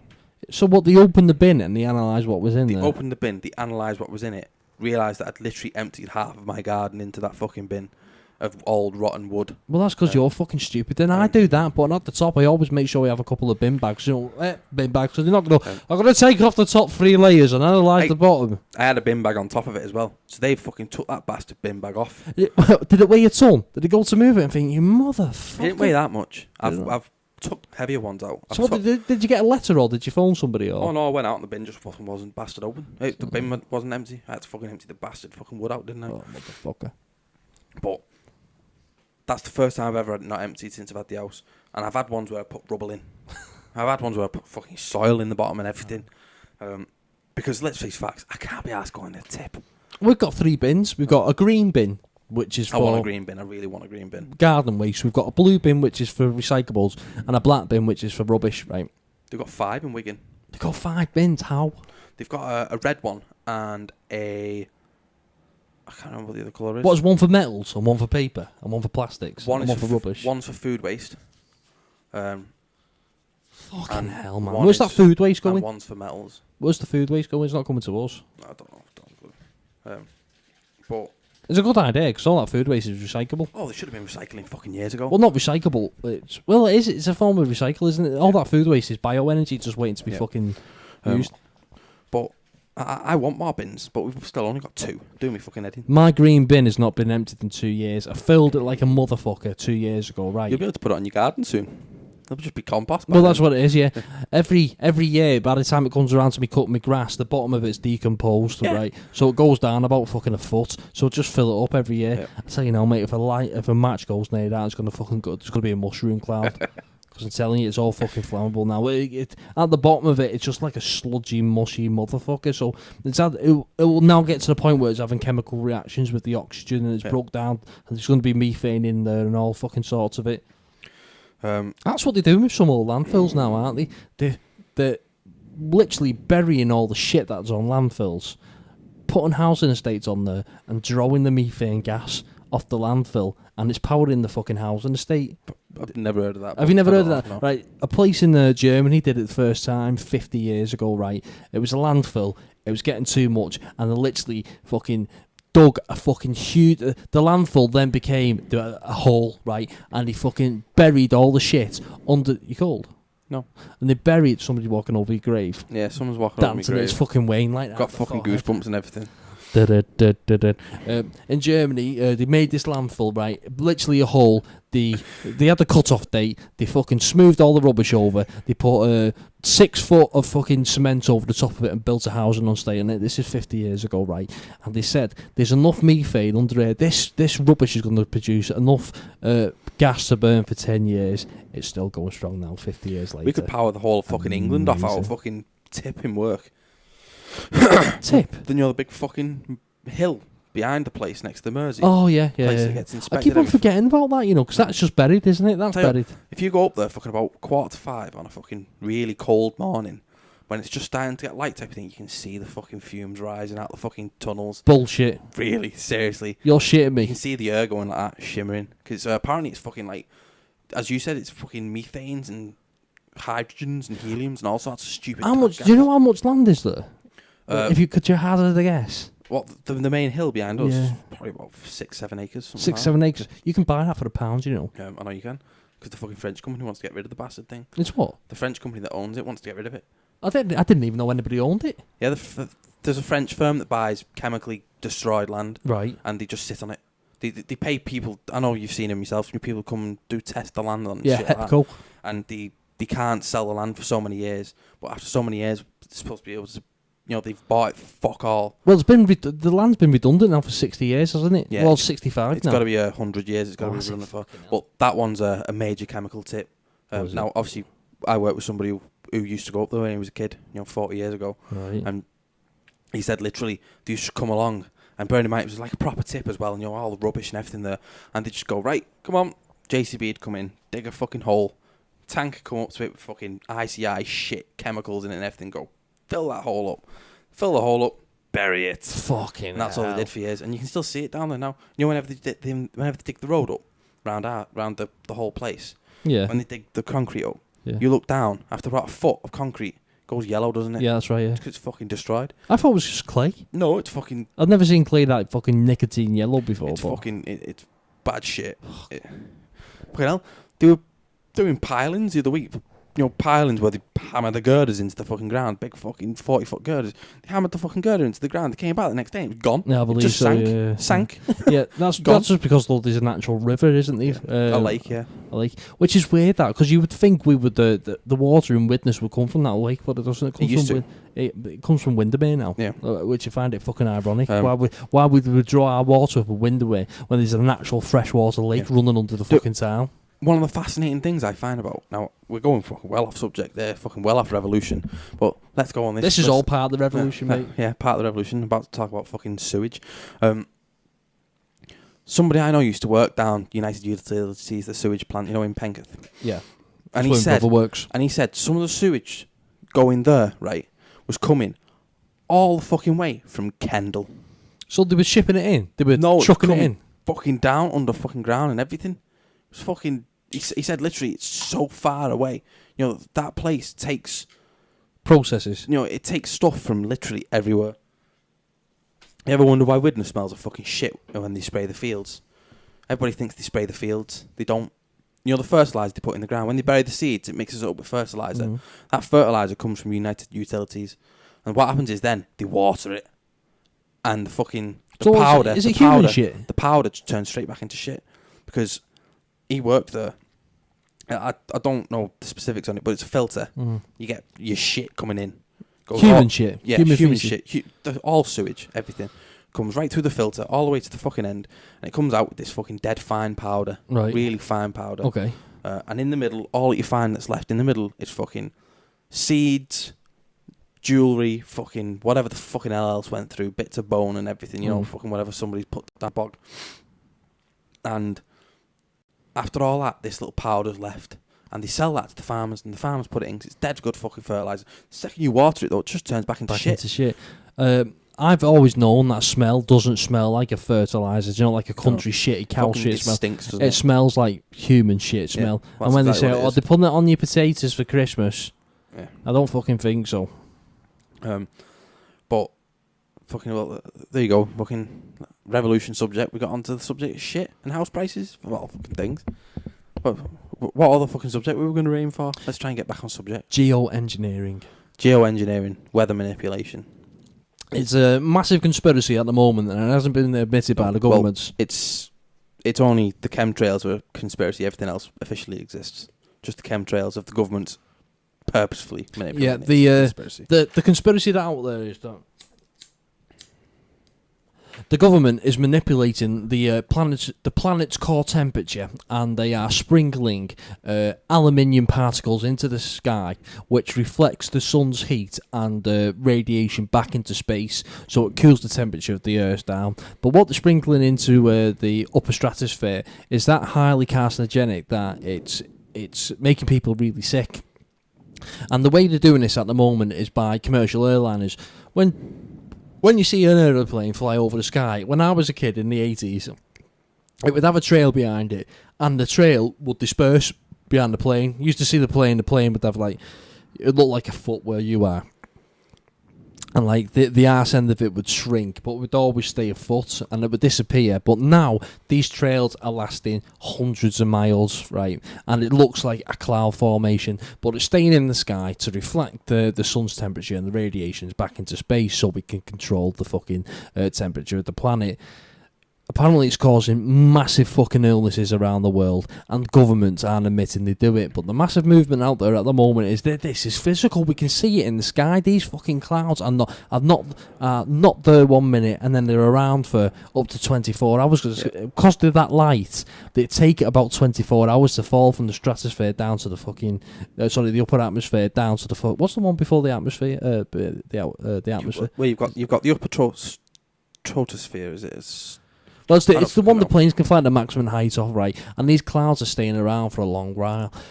If this is true, and they are manipulating weather patterns, right? If the conspiracy theory is true, that it is coming out of passenger airlines, the people have the right to know that this is going on, and it should be debated, and it shouldn't be cut off. What have you read about it? I've read maybe not so much on the chemtrails thing, but weather manipulation exists. Governments regularly use it. When you had the Beijing Olympics, China had 6 ships, 30 planes and 7 rocket launchers, all fitted with chemicals that purposefully fired certain chemicals into the sky to stop it from raining. You're shitting me. It never rained at the Beijing Olympics, ever. Why was this not widely reported, or was it? You can find it all over the internet. But it never made the mainstream media, did it? But you can find it if it was officially acknowledged. And it didn't specify what chemicals, mind you, but these chemicals meant that if it started raining up there, by the time it came down to the fucking ground, it was that fine. You didn't know it was raining. It didn't feel like rain. It didn't get stuff wet or anything. What damage is that doing to the people, though? Because people are inhaling this. I mean, even though they're firing it up into the air, it still has to come down. I know. And by the time it hits the ground, has it evaporated enough where it's not dangerous anymore? Let it fucking rain. Isn't that part of the Olympics? If it's gonna piss down with fucking rain, it's gonna piss down with rain, and it's gonna add to the atmosphere, and it's gonna create a story. Or do you remember back in 50 years time in 2008 in Beijing when it fucking pissed down, everyone drowned? Yeah, and it was thunder and lightning in the background, and fucking Mo Farah, for example, run a 10,000 meter fucking marathon in these conditions, and it was a great fucking feat. It creates a story, doesn't it? People, we do not want chemicals fired up in the fucking sky if it's gonna fucking kill people and take fucking people out. One of the main things I read about it as well, on the chemtrail subject, the only thing I really read about it, that was official anyway. You know, I always go for official stuff. I don't really like wikiing it. You know, I always like going for the official sources. Can you have official sources on weather manipulation? Yes, they do exist. But one of the official sources was a senator. I can't remember what year it was. It was a good few years ago. Obviously American. Congressman, sorry, not a senator. What's the fucking difference? He campaigned for this certain bill to get passed, and about 3 people voted for it, and it got through out. But it did exist. And he brought his bill out, and it was a bill for America to never use space to manipulate, to have space weaponry, basically. Okay. That was the bill. That was the idea behind the bill. He didn't want satellites with lasers on, all this fucking bullshit. Right. And he brought his bill out and he wanted it to go through. Now, it never fucking picked up ever. Right. It did exist, though, officially. Okay. And he used the wording in it officially, a fucking actual US senator or congressman, whatever the hell he was. His official wording was, one of the weapons that he did not want to see used was chemtrails. He did not want chemtrails to be used. And the American government never acknowledged that he'd said it in that thing, ever. But why did he use that word, chemtrails? It's disheartening, isn't it? But there was all sorts of shit in it. It's fucking like, fucking... They have something now called an ion cannon, you know. Mm-hmm. When does Star Wars exist? The Star Wars defense system, does that exist? Did that ever get off the ground? No idea what you're talking about. The Star Wars defense, basically, when an ICBM is in the sky, they can fire missiles at it to shoot it down. This is the one where it was going to be in. This is the American defense system now, where it was going to be in the UK and it was going to be in Ukraine. Russia didn't want it. They were putting them all over the doorstep. Right, when all the missile defense systems fail, apparently right now there's something in the sky called like an ion cannon, right, that can shoot, whether it's a laser or a missile, I don't know, but it can manipulate the space around it, right, to fire a pulse to destroy the missile. That's up there now. Apparently there's missiles in space that have nuclear weapons on them. So if land-based don't work and submarines don't work, which is fucking, if it's going to be up there, it's going to be up there. If it's going to be fired, it's going to fucking make it. There's satellites now. Well, satellites have been up there since fucking 70s that have nuclear missiles in there pointing at Earth, so they can just press a button from the satellite and you can't see a fucking launch. You can just see it's probably hovering over the countries now. So let's say Russia has one over Great Britain right now. Russia can press a button and within 2 minutes there's going to be one on the way. Do we have a quicker defence time to say there's a missile? What do you think happens when they see a fucking missile flying? Have they got to analyse it? Do they know what it is straight away? Or do they have a little chat about it and need to arrange a call meeting? Or I don't know. Can it just be a decision where they say, yeah, we've got a fucking... Well, they'd have a fat chance if it was a fucking Cobra meeting. It fucking wouldn't be to the next fucking morning or something, would it? Yeah. It can't be in June, though, because they're all on holiday. Yeah. Not June, fucking August, because they're all on holiday. They'd have to bring them all back from fucking France and Spain and places like that, wouldn't they? But... Not for Gordon Brown, because he has a staycation. Well, I fucking hate that word. Staycation. A lot of the official statistics on the Trident missile system, is basically nuclear deterrence via we'll hit you with nuclear weapons. I've never really seen much of actual shoot the nuclear missile out the sky type shit. I've seen some video footage of it. Yeah. I've seen some video footage of just when the Americans were doing I can't remember whether Star Wars got off the ground. It might have been curled, but they put something basically identical in place with a different fucking name, and they fired a ICBM without a warhead attached to it, and for years it didn't work properly at all. They were always missing it, but now, mate, they do have missile killers out there. But like I said, the original point that bill, he wanted it passed to the United States to commit to never use any weapons from the upper troposphere upwards. You know. What was his argument for it? Because it was inhumane. I can't remember. It was... I'm not being funny, though. If every other country's got that, though, isn't that something that you want? Well, yeah, but... Fucking hell, they've already... all countries have started developing weapons to shoot satellites out of the sky, haven't they? Let's face facts. If they're developing stuff to shoot satellites out of the sky, they're not just shooting them down for GPS purposes. No, didn't China do it a couple of years ago? Well, 6 months ago. Was it 6 months ago? Was that? I thought it was longer than that. They got about fucking... What was the story behind 79,000 miles away from Earth before it blew up. what was the 70,000 miles away from Earth? Something stupid like that. So they shot a missile from China, Yeah. and it went out of the atmosphere, And it went all the way out into space, fucking good style. and it hit the target.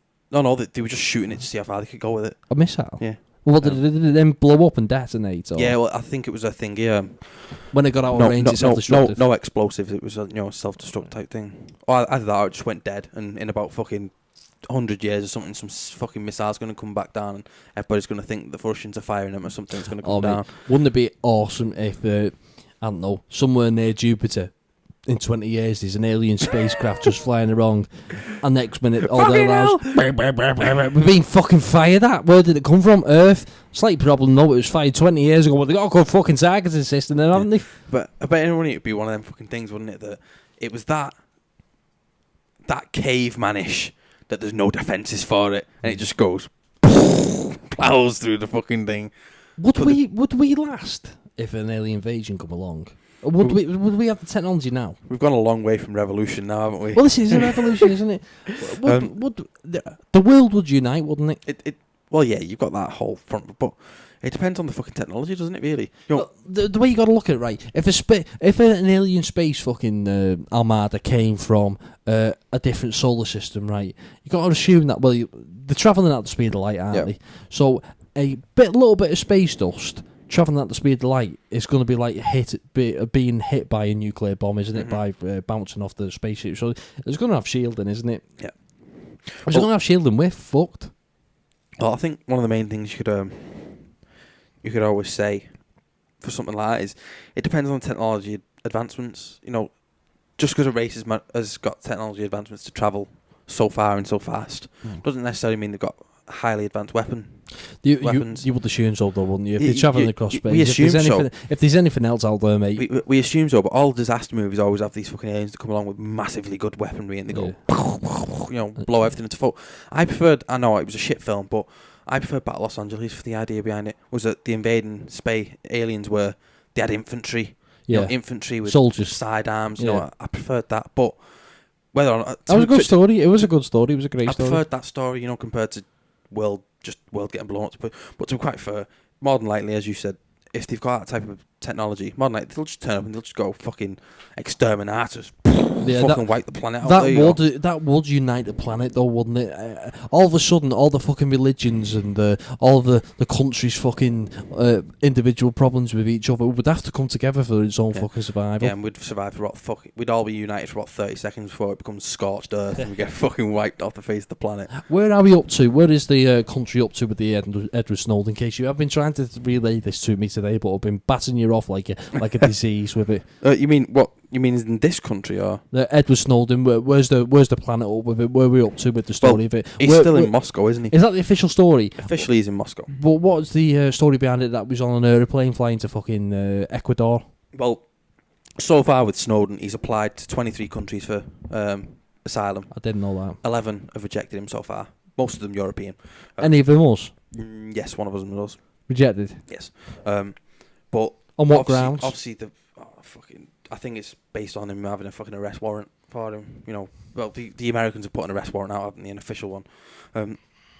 But the main things happened. Obviously, the last couple of days, it's been relatively unexciting until yesterday, when the Bolivian president was on a fucking flight from Moscow back to La Paz.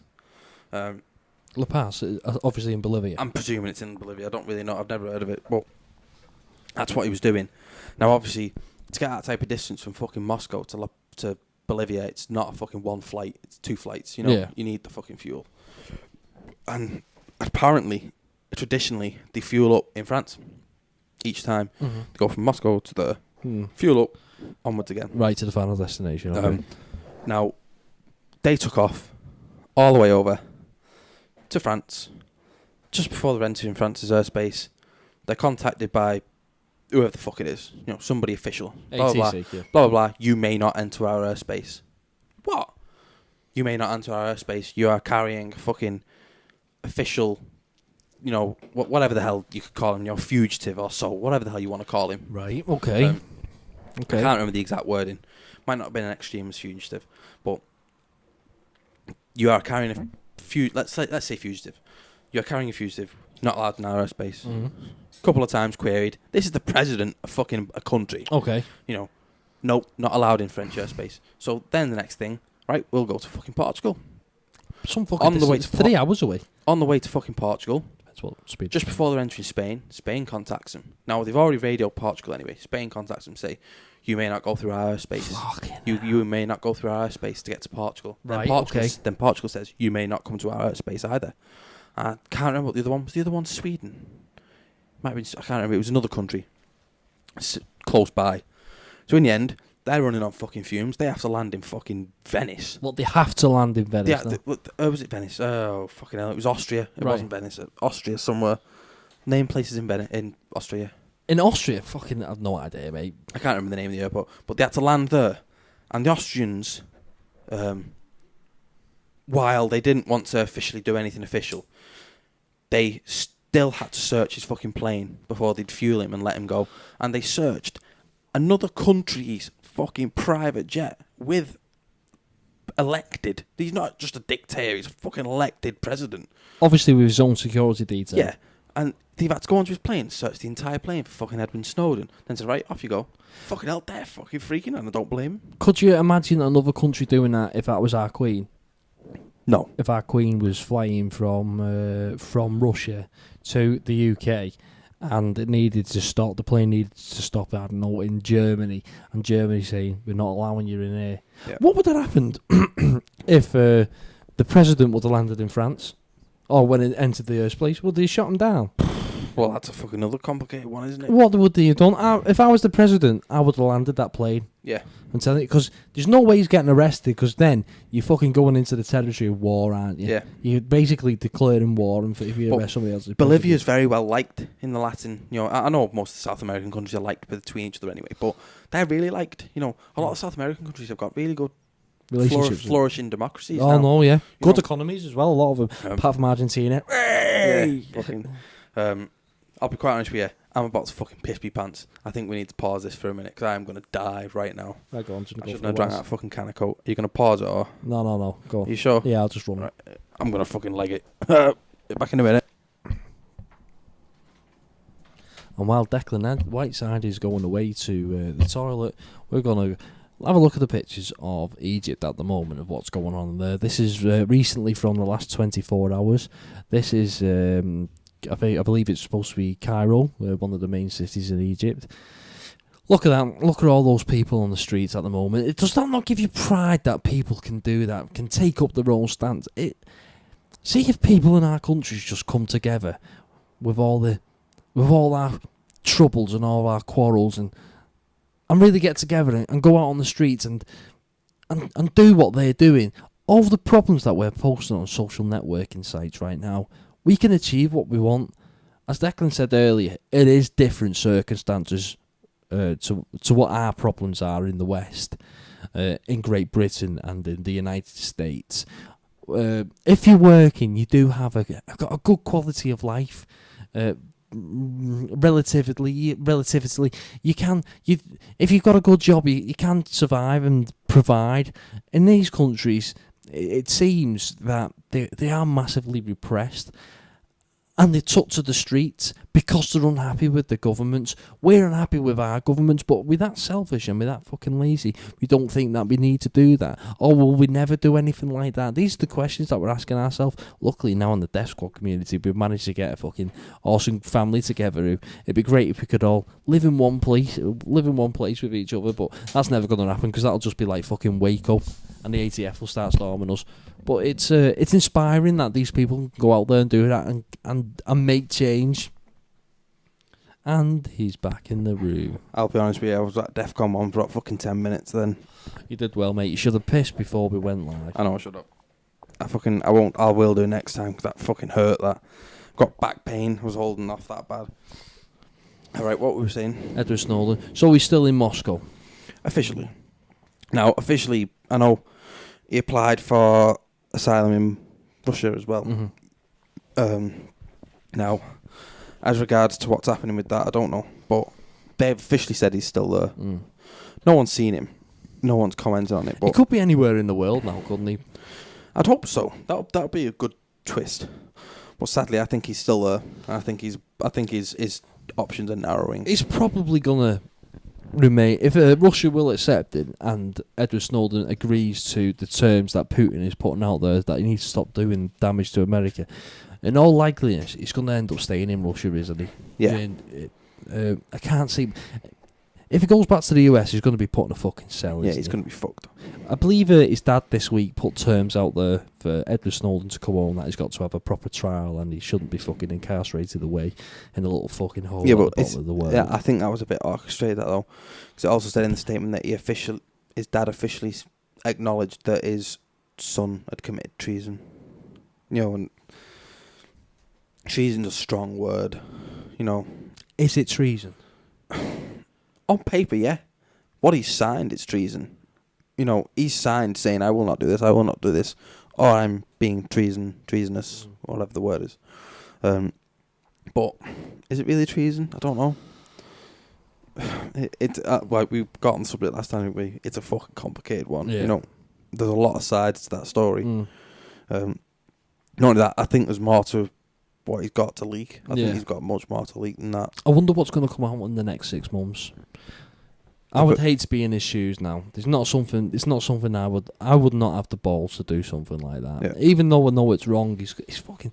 It must have been eating away at him to go public and announce it to the fucking world that what's going on in his own country, because he's jeopardised his own safety, and he's basically got a life on the run. Yeah. And whether they're going to bin bag him, but like I said in the previous episode, there might be a point where he can't take it anymore, and he just fucking he's just going to face the firing squad. Yep. Will he spend the rest of his life in jail? Will he get like 100 years for treason, or is it the death penalty? He's going to get a long time, isn't he? You know. So he's going to spend the rest of his life in jail. Yeah. If he can do it without regrets, then. Well, yeah, but I think one of your main things then is, now this is one of the ultimate things is. I was talking to somebody about this the other day.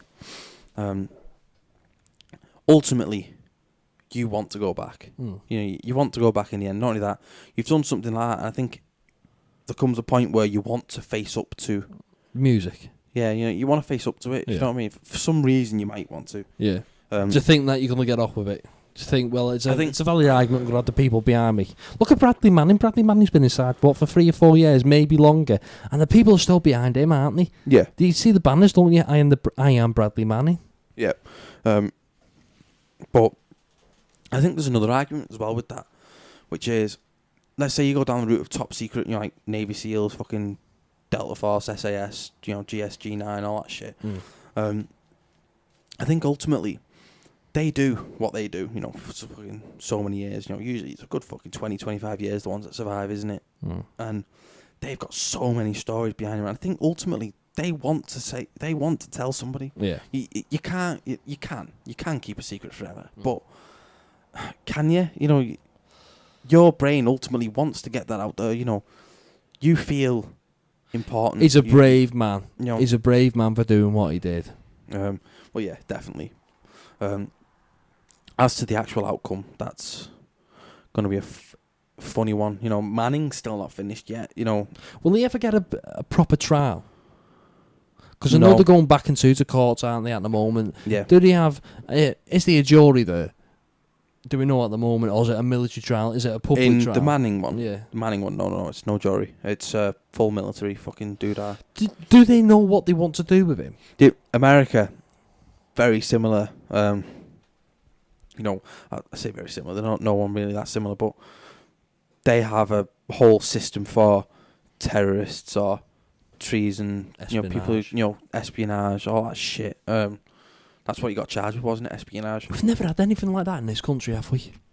Not that we've known of. Nobody British that have come out and charged release secrets. Do you think they've called them before they've done it? I mean, we've had fucking CDs and laptops left on a fucking train with sensitive information. Yeah, fucking PMQs left on the fucking cubicle yesterday. Really? Did you see that? No. Ed Miliband, before he went to PMQs today, yeah, fucking newspaper released it this morning. Somebody had left his fucking... what was the idea? What was it? Was it the responses to Prime Minister's questions? It was how he should respond, viable options, who he should back. It was about the whole union. You know, this union fiasco that's going on at the moment, the union corruption shit, where the unions were trying to pick candidates for the Labour Party. Very vaguely, very vaguely. Was it really interested in that, but I never really got into the story. What was behind it? It's turning into a bit of a fucking little scandal now. Basically, The unions. These are the people who were supposed to be on the public's fucking side. The unions were paying money into. The unions were backing their own candidates. You in the union? No. Motherfucker. Fucking hell, I'm conservative. Fucking union would twat me. Did fucking, they go, oh yeah, we'll get you off with that discipline. Take me off, and they fucking just start kicking the shit out of me. Conservative. But back to seriousness. The unions were, I think it started with Falkirk, I think it was. Okay. I'm sure it was Falkirk. Right. Falkirk, that's the right one, isn't it? Yeah, it was Falkirk. Yeah. They were backing so many candidates. They were literally just pushing out all the other candidates. And Ed Miliband had to officially resign Labour's position from them running in that by-election at all. Whose was the stronghold? Who had the... It was Labour. Oh, fucking hell. He had to officially back off from it and take his candidates out of it, because literally every candidate that was coming up was literally... the union had hijacked it, basically. That was the basic, and I think it's happened a couple of other places. It's turned into a little bit of a scandal, and I don't know the exact details and some of the names being thrown about now, but he knew in PMQs he was going to get fucking battered. Right. And this statement along the lines of what we all knew anyway was that literally Ed Miliband would struggle to fight back against Cameron. That he'd struggle. But why would they defend it? Why wouldn't they just come out and say that, listen... the union's fucked up here. We're going to address it. We're going to learn from our mistakes. That's the line. This piece of paper basically said his exact replies. What his viable options were, how he should fight back against Cameron. He needs advice on fighting back against Cameron. Blah blah blah. All these different things, and he went and left it on a fucking cubicle. So he got fucking destroyed. Who left it on the cubicle? Was it Miliband himself, or was one of his aides? One of his aides. Now, normally, apparently, gets briefed for PMQs by somebody else. Yeah, do they already know what questions are coming? No. They have rumours. Right. You have rumours between... So they prepare responses. Thinking, fucking, Cameron's going to twat me on this issue, I better get prepared for it. So what's popular in the news, that's what he's going to prepare for? Not necessarily, but they all have their own little tip-off things about what he might... Now, obviously, every now and again, one of the best PMQs is when they get a fucking low one that no one's seeing coming. They're usually the best ones. But they're programmed to just brush it off, aren't they? Oh, yeah. They have a generic response for anything like that, like saying, well, I don't have the information in front of me at the moment, but it's something I'm willing to look at and come back and discuss about it. Then everybody boos and laughs, and then the Prime Minister gets up and says, yeah, you've got nothing prepared for it because you're guilty. Yeah. You know it's wrong, that's why you don't want to talk about it. But it's a sham. It's a sham. This whole union thing's turning out to be a little bit of a shitty thing now, because I'm sure there's like 3 or 4 by-elections where unions have really pushed members out there, to get their man in, if you know what I mean. So what, a union man? Not necessarily a union man, but somebody who's pro-union. They've picked a candidate who you are my man, you're mine, and you will do this, Right. And trying to get him into the election. Is that a bad thing? But, I mean, I know what they're doing is bad, but unions are for the people, aren't they? Unions are for the people, so why would that necessarily be a bad thing? Well, they're not necessarily for the people. Unions are for the people, but unions are for the workforce, aren't they? So if they want to put somebody into power who is pro people, but is pro working man, then I've not got a problem with that at all. The main issue behind it though is that ethically, what's wrong with that? The main issue behind it though is that they are picking the member who's going to be standing for that election for the Labour Party. And not the Labour Party is not picking it. The Labour Party is trying to pick it, but the union are forcing Labour's option out and putting their own in. And how are they doing that? How are they doing that? Because they've got so much influence in the Labour Party. They always have. Yeah, that's what... Oh, let's face facts. What's influence? Money. That's all it is. Is that why you don't pay into a union? Because millions, tens of millions goes to the Labour Party? That's part of the reason. Not only that, I do generally disagree with quite a few unions. Some unions are a bit... What do you disagree with? Well, now, it's a bit different down there. One of the main reasons behind not being in the union is that I don't think I need it. I do not think I need it. Lots of people think that. I've not needed it for 5 years. Tories and non-Tories think that. I've always got by all right on my own anyway. Have you ever been in shit? Not down there, no. But That's part of the reason.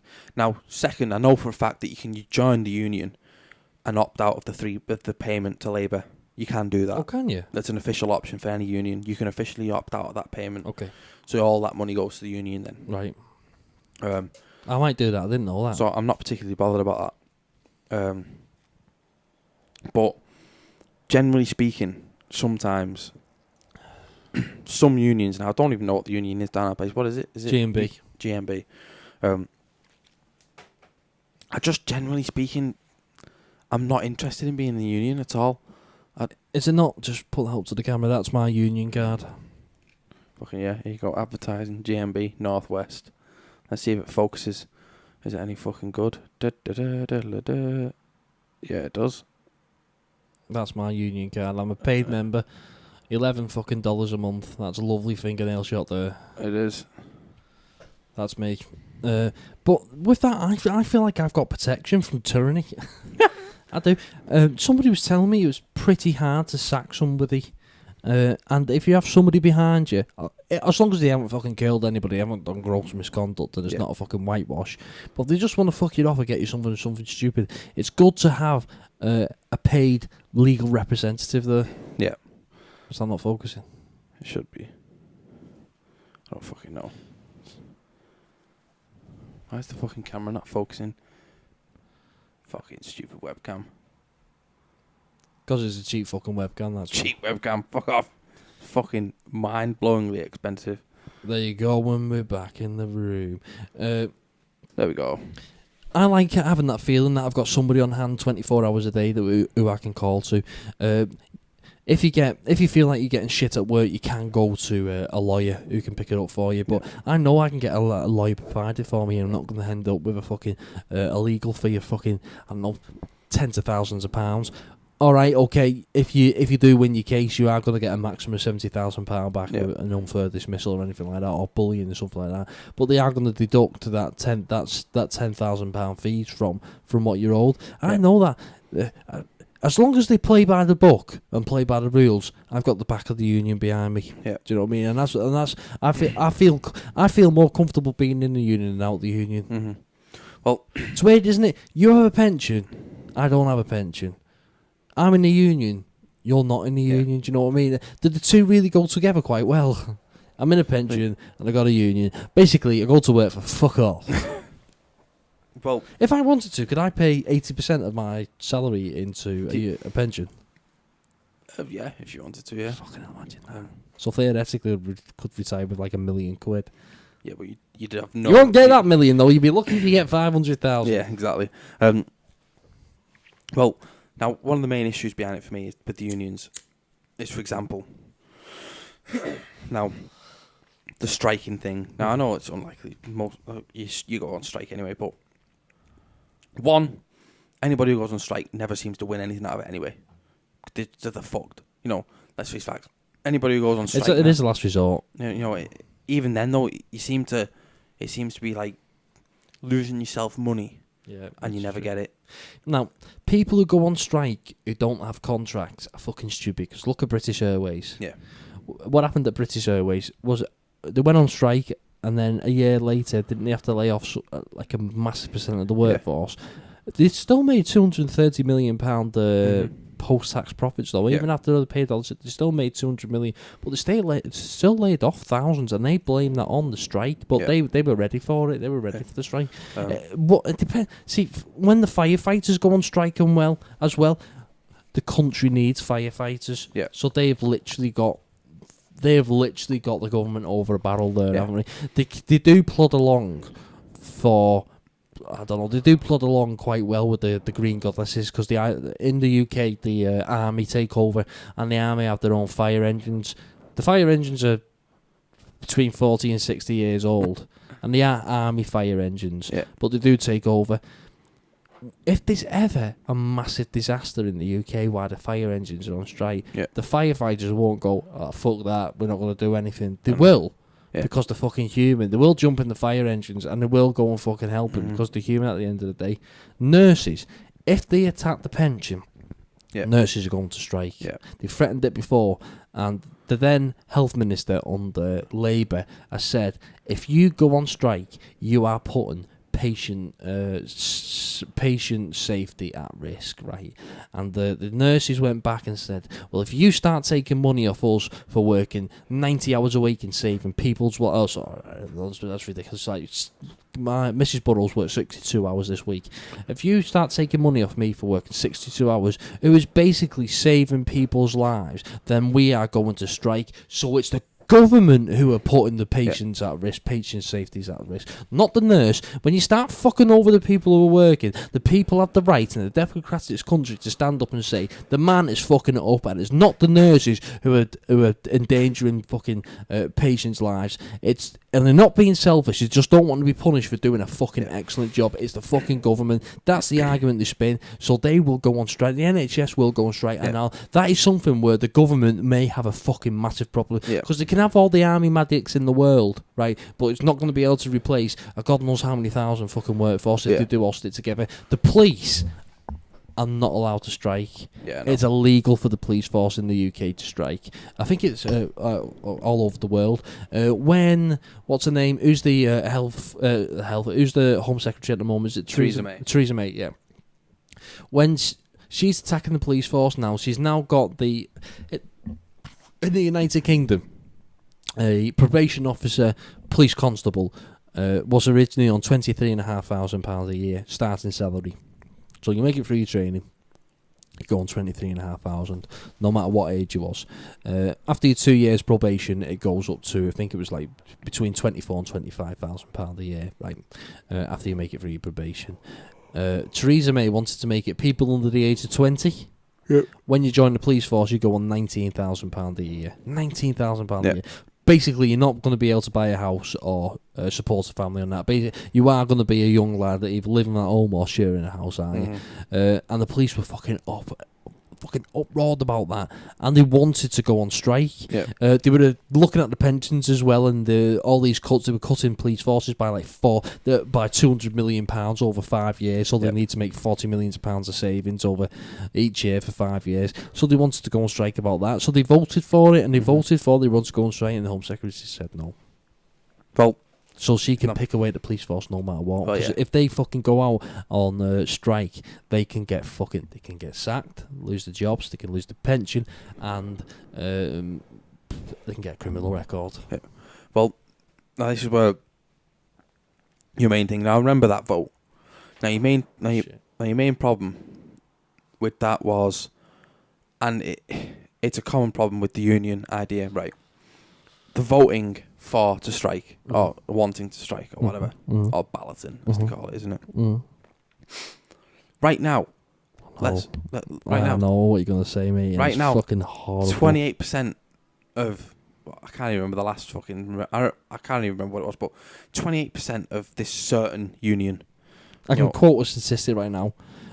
British Airways went on strike with 14% of the union, with the registered union members voting. So 14% of the union members decided that they were going on strike. And the fucking other 86% couldn't give a shit. Basically, and that's one of the wrong things for me, because you're forcing somebody to make a choice, aren't you? You're forcing somebody to make a choice between going to work and being a twat, or not going to work and not getting paid. But the other side of the coin is, you do get people going, well, I'm going to strike, but I can't be asked going to the meeting, so what's the majority going to do? Well, everybody's going to strike, all right, well, you vote for strike and we'll just go along with it. It's not going to be 86% though, is it? It might be. You can't argue that, because if they didn't want to strike, people would still turn up for work, wouldn't they? Well, but you see, that's the problem that I see. For example, workplace-wise, a lot of workplaces don't even have a majority of people in there as union members anymore. It's a vast minority now, compared to what it used to be. It is massively declined, but the numbers are still there. You are still talking. There's at least 15 million people in unions around the UK. Yeah, there is. Which is around the 80s levels, but it's a bigger workforce now than what it was in the fucking 80s. Now the union levels percentage-wise are at the lowest level ever. In terms of working, in terms of the workforce. Yeah. Well, for example, the biggest union years ago let's say coal mining strike level, was about 13 million members. Same union. Same union now is about 5. Is it? They've been vastly reduced, but not only that, they've had a lot of the powers reduced. Massively. Yeah, I believe so. Yeah. You know, the like I said, at one point they used to go strike. Mm-hmm. Wrong toilet paper. Was it you who told me? Yeah, wrong toilet paper. Yeah. What was the story behind that? That was actually I don't think it was coal mining. I think it was something else, but something similar to the coal mine at the time. Okay. And for whatever reason, a member of staff made a fucking complaint that the bog roll was shit. Didn't they change it? And the management turned around and went, "What are you on about? Shut up!" Yeah. And the union actually went right, and the entire site walked out of a fucking bog roll. And did they get the bog roll changed? Don't have a clue. They probably did, though, didn't they? But I bet everyone in the fucking management were fucking gobsmacked. Yeah. But just stuff like that. Like, I remember. Do you remember that? Was it a teachers' strike last year? There was a When they teacher all strike marched in London. There was a teacher strike last year. You see, with that one, it was a 40% turnout. Fucking hell, Jesus Christ, was that's high now, isn't No, it? as in it was a 40% turnout who voted for the strike. But even that's high, mate. Only 60% of that 40% voted to strike. So the majority of the 40% got. So you had all these fucking people who then went on strike then, and their choice. They didn't have to, did they? I mean, no, you get peer pressure from your colleagues for not supporting it, but some people have got fucking families. You see, now, obviously, depending on your circumstances, I would be a complete twat if I ended up in that situation, because I would go, I don't give a fuck, I'm going to work. Yeah. Not Eddie Randall's, Eddie Scarrett. I wouldn't give a shit, I'd just go. Yeah. See, you can do that now, but in the 80s you couldn't do that, because when the coal mining strikes were on, if you were going back to work, you were literally getting killed. They were killing people, weren't they? Yep. For not supporting it. I mean, they were on strike for 2 years. Yeah. But I disagree with the unions on that. Yeah, real level. Unfortunately, I do as well. I disagree with it. It's an old system, and I couldn't even fathom a modern system that could work. Not only that, now 50% of the workforce have got to turn out. Strikes now at mean least. Well, you need 50% of the workforce to fall for it. Strikes now mean fuck all. They had that one day last year, one fucking day. The teachers. No, yeah, but that put the rest of the country in uproar then, didn't it? Because you got people who had to take fucking time off work, and a lot of them were on the side of the teachers because they're getting cuts themselves. And they said, I can remember watching this news report, and it was actually ITV, it was in the local news. They said to the parents, like, "Do you blame the teachers for putting you in this position?" They said, "No, we blame the government for it." So It depended on who you were speaking to at the time, though, because there was a lot of fucking papers that sided with the government. Because now I know the wages are changing with the teachers very soon, type of thing. Now I worked in a fucking school, and I can tell you some teachers are vastly overpaid. Really? Fucking I was thinking about this money. the other day. What's the starting salary for a teacher? It's up in the 20s somewhere, but that's not your main thing. I'm sure a head of department now earns like £60,000. Really, scandalous, isn't it? And now, don't get me wrong. Frankly, as far as I'm concerned, if someone can fucking handle a secondary school, they're a fucking genius, because I'd fucking kill them. I'd kill little shits. It's my worst nightmare, mate. Fucking trying to get fucking. I know what we were like in school, mate. Fucking, we broke one teacher, Mr. Sparkman, mate. We fucking broke him. He had a nervous breakdown. Did you go to the same school as me? Yeah. Who the fuck was the woodwork teacher? Mr. Bungle. No. 50p donation. Oh, Mr. Eaton. Mr. Eaton, we broke him. How did you break him, mate? Because he was hardcore. He was a fucking hard bastard, him. Yeah, he was. But he got fucking broke. What happened? He broke his elbow. One of the fucking lads kicked him over, and he fucking broke his elbow on the floor. He never came back. So we literally broke him. I say we. Fucking dickhead in the class literally broke him. Because he was, when I first started, mate, he was fucking ruthless. He was terrifying. Age got in there, Mr. Sparkman. Not Mr. Sparkman, Mr. Eaton. Yeah, well, I'm like 6 years behind you, aren't I? Yeah. Why did he get kicked over? Bit of cunt. The lad fucking got dead pissed off, tried to charge past him and knocked him over. Right. And tripped him up, and he fell on his elbow, and his elbow shattered, and that was it. He went off, and he never came back. Did the lad get expelled? Nope. What happened? Fucking nothing. Got suspended, I think, for a week. And that's it? Something like that. Sending out the wrong message, that. Should have been a police fucking investigation, and he should have fucking got fucked off. Our school was like the fucking... By then, though, it was the cesspit of fucking this area. Was it? Everybody who got expelled from the comp, everybody who got expelled from Wade, Deacon, St Peter and Paul... The comp? Speak. Right. Speak comp. Halewood. All of them, they all got sent to Fairfield. Really? It wasn't like that when I was there. Fucking hell. There was buses coming into Fairfield when That's I why was it's there. closed now, then, mate. There was buses coming into Fairfield when I was there. Heighton, Halewood, all direct speak. Why were they taking them then? Were they worried that they weren't getting the numbers? Don't know. Don't have a clue. They must have been trying to keep the school open then and filling it with as many numbers as they But can. it was apparently a good school before I went there. Oh, but mate, it was fucking top. It was fucking shit all when I went there. I I got offered heroin when I was in year 8. You're shitting me. No, I got offered actual heroin in By year another 8. pupil? Yeah, by a year 7 pupil. And did you know it was heroin? Was it legitimately heroin? I knew it was heroin. I didn't. We had the. When it was in the final year of high school, when it was 15, 16, we had lads smoking weed, but that was just the fucking norm, like, do you know what I mean? And there was no hard drugs when I was in school at all. We had the fucking local Friday and Saturday boozers in the local subway, like hiding under a bridge, and the bongs fucking getting rat-assed on the original Hooch and White Lightning and all that. That was it. I can't imagine being offered heroin at school. I can't imagine what kid would put himself in a position to fucking be around heroin at fucking 12 years old. Well, now, you see, one of the main things to look at it now, it's a little bit different anyway, but I went to school, obviously. Now, I hated school. School written off education for me. I couldn't stand school. Couldn't stand college because it was the same as fucking school. I just couldn't stand it, so I fucked it all off in the end. Ended up with no qualifications generally. I've got a couple of little farting GCSEs. Microsoft qualifications and shit like that. GCSEs? But, no Microsoft qualifications. I've got GCSEs though. Yeah, I've got a couple of shitty ones. But I did fuck all. In year 9, I was predicted like 11 A stars. Something stupid like that. I got fuck all. Literally. I hated college. Fucked college off. And I think Fairfield written it off for me in the end. That's how I ended up not getting any qualifications and going off to another fucking job with no qualifications. Yeah.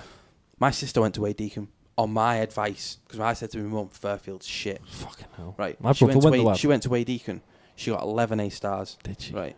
She went to fucking college, distinctions, and she actually got her degree last week, and she got a first. A doctorate? Yeah, top, the best result you can get. 1-1.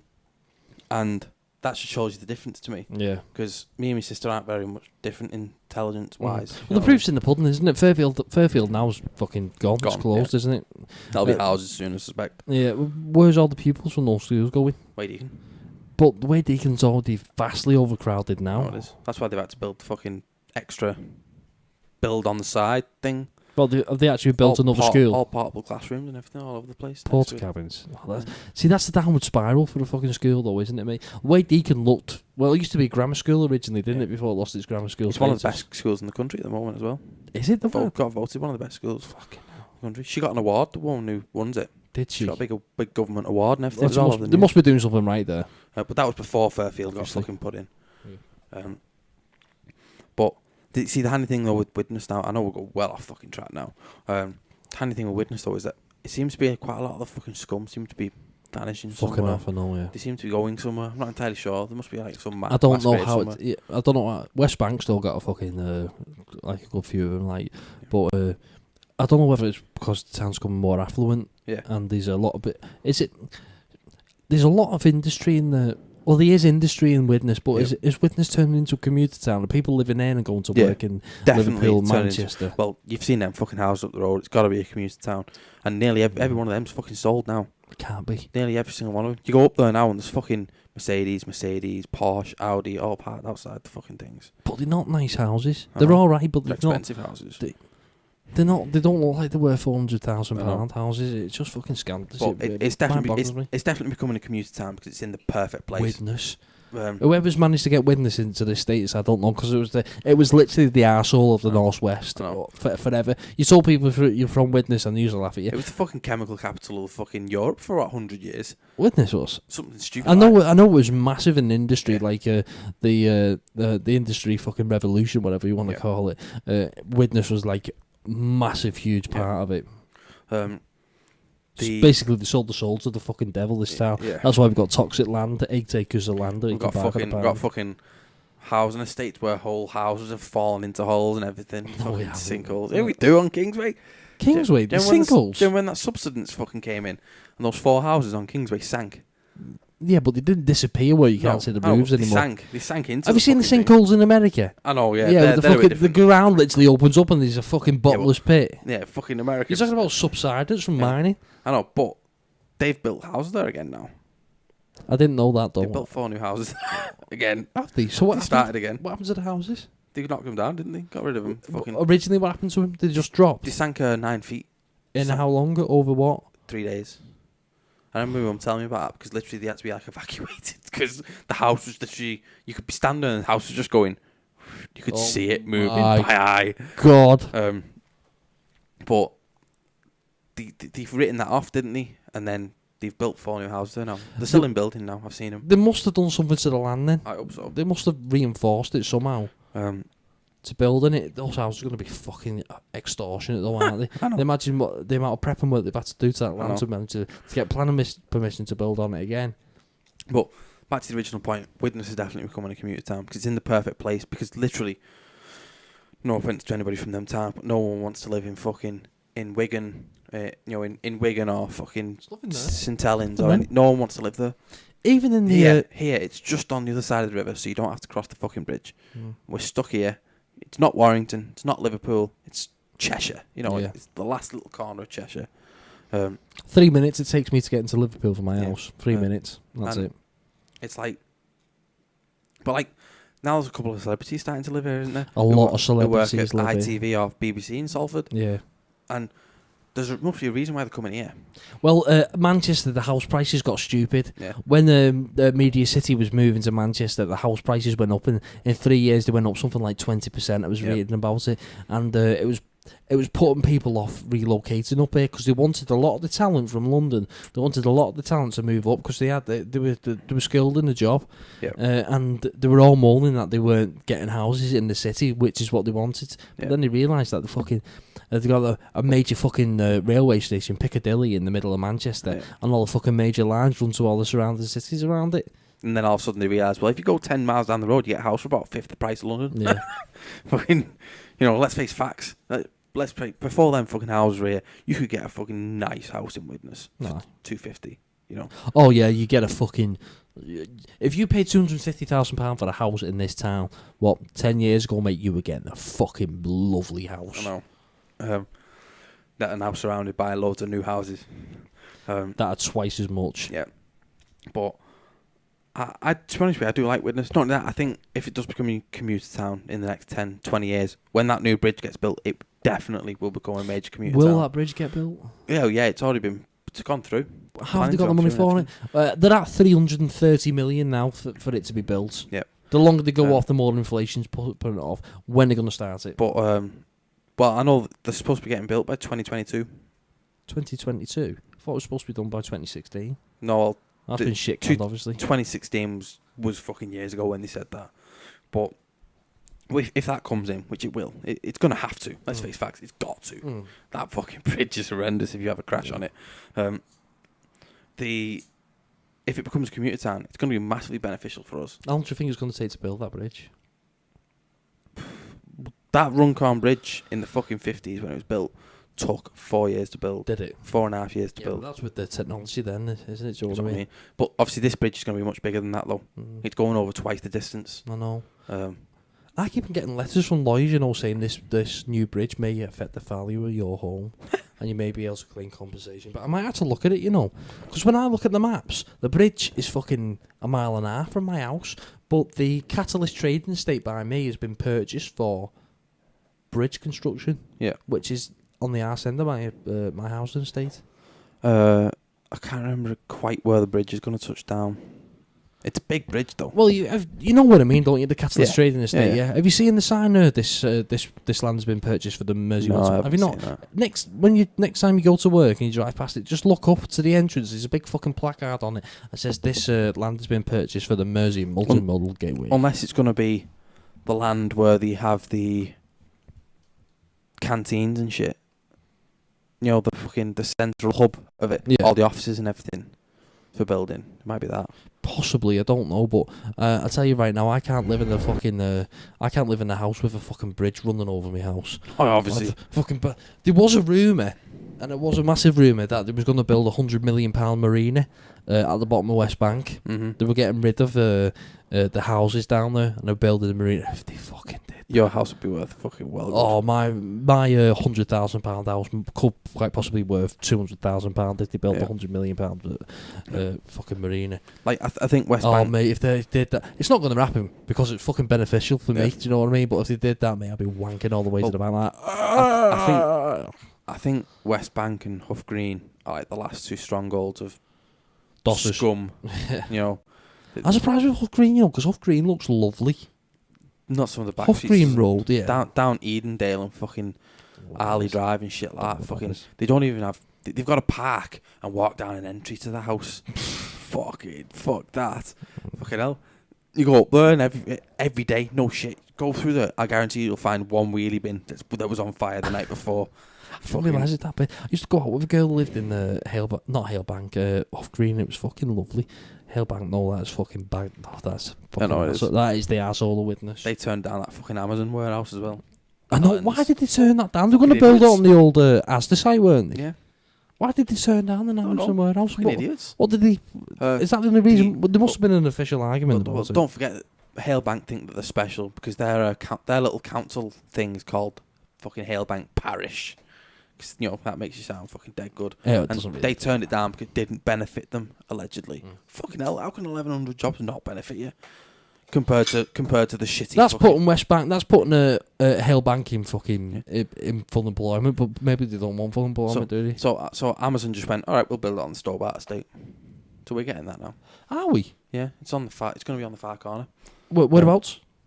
Well, you know where Stobart's got the major piece of land between Stobart and us. Mm-hmm. That major piece there, that's going to be Stobart's warehouse. Mm. You know where that new road is off the roundabout. The one that I allegedly went on the wrong side of the road for, earlier on. The one that you didn't go on the wrong side of the road for, yeah. The one that, yeah. Well, that road. Yeah, when I was screaming, saying, "Let me out, Deck! I want to walk home." Holding the top of the car, you shit your pants. Didn't know what was going on. Thought I was going to die going at warp 3. That road, up at the top of that road, all the way up to the top. That's where the Amazon warehouse is going to be going. What's the pay like at Amazon? Is it shit? It depends. Their warehouses are technical as fuck. Have you seen them? They don't even have forklifts. You go up to the fucking panel, you press a button, and the forks come out and go flying off up the fucking racking and get the pallet and bring it to you. Do they? Fucking hell, that's awesome. I went on a tour of one years ago. It was fucking brilliant down south. It's fucking amazing. It's like fucking. And they're going to employ how many people? It was something stupid like 1,100 people. That's a lot of people for a fucking warehouse. What they're going to be supplying the UK? Yeah, well, don't forget though, it's literally with Amazon. The difference is that you're packing pallets. You got to do it by hand. It's little part. Yeah. It's a lot of packing. That's all. Don't forget though, you've got your fucking offices then as well, haven't you? Fucking apparently that Tesco near us is a fucking 180 admin jobs in there. It's the 180 people doing admin in there. Yeah. Fucking hell, mate.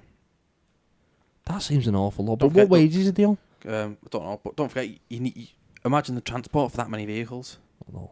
That's a big fucking job, that. Yeah, but what is that control? Is that controlling the northwest? Or is it just controlling, like, Holton? The nearest Amazon warehouse to it, I'm sure, is about 150 miles, 180 miles, something like that. Is it? Yeah.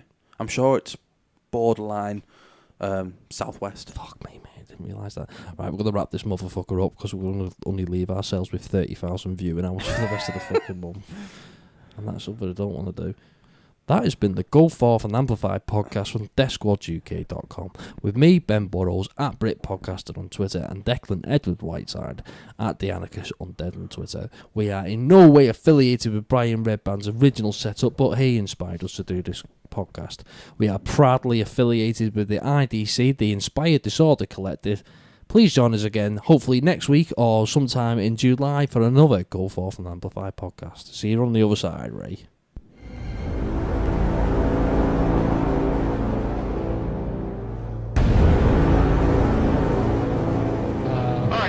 Ready, guys? Let's do this.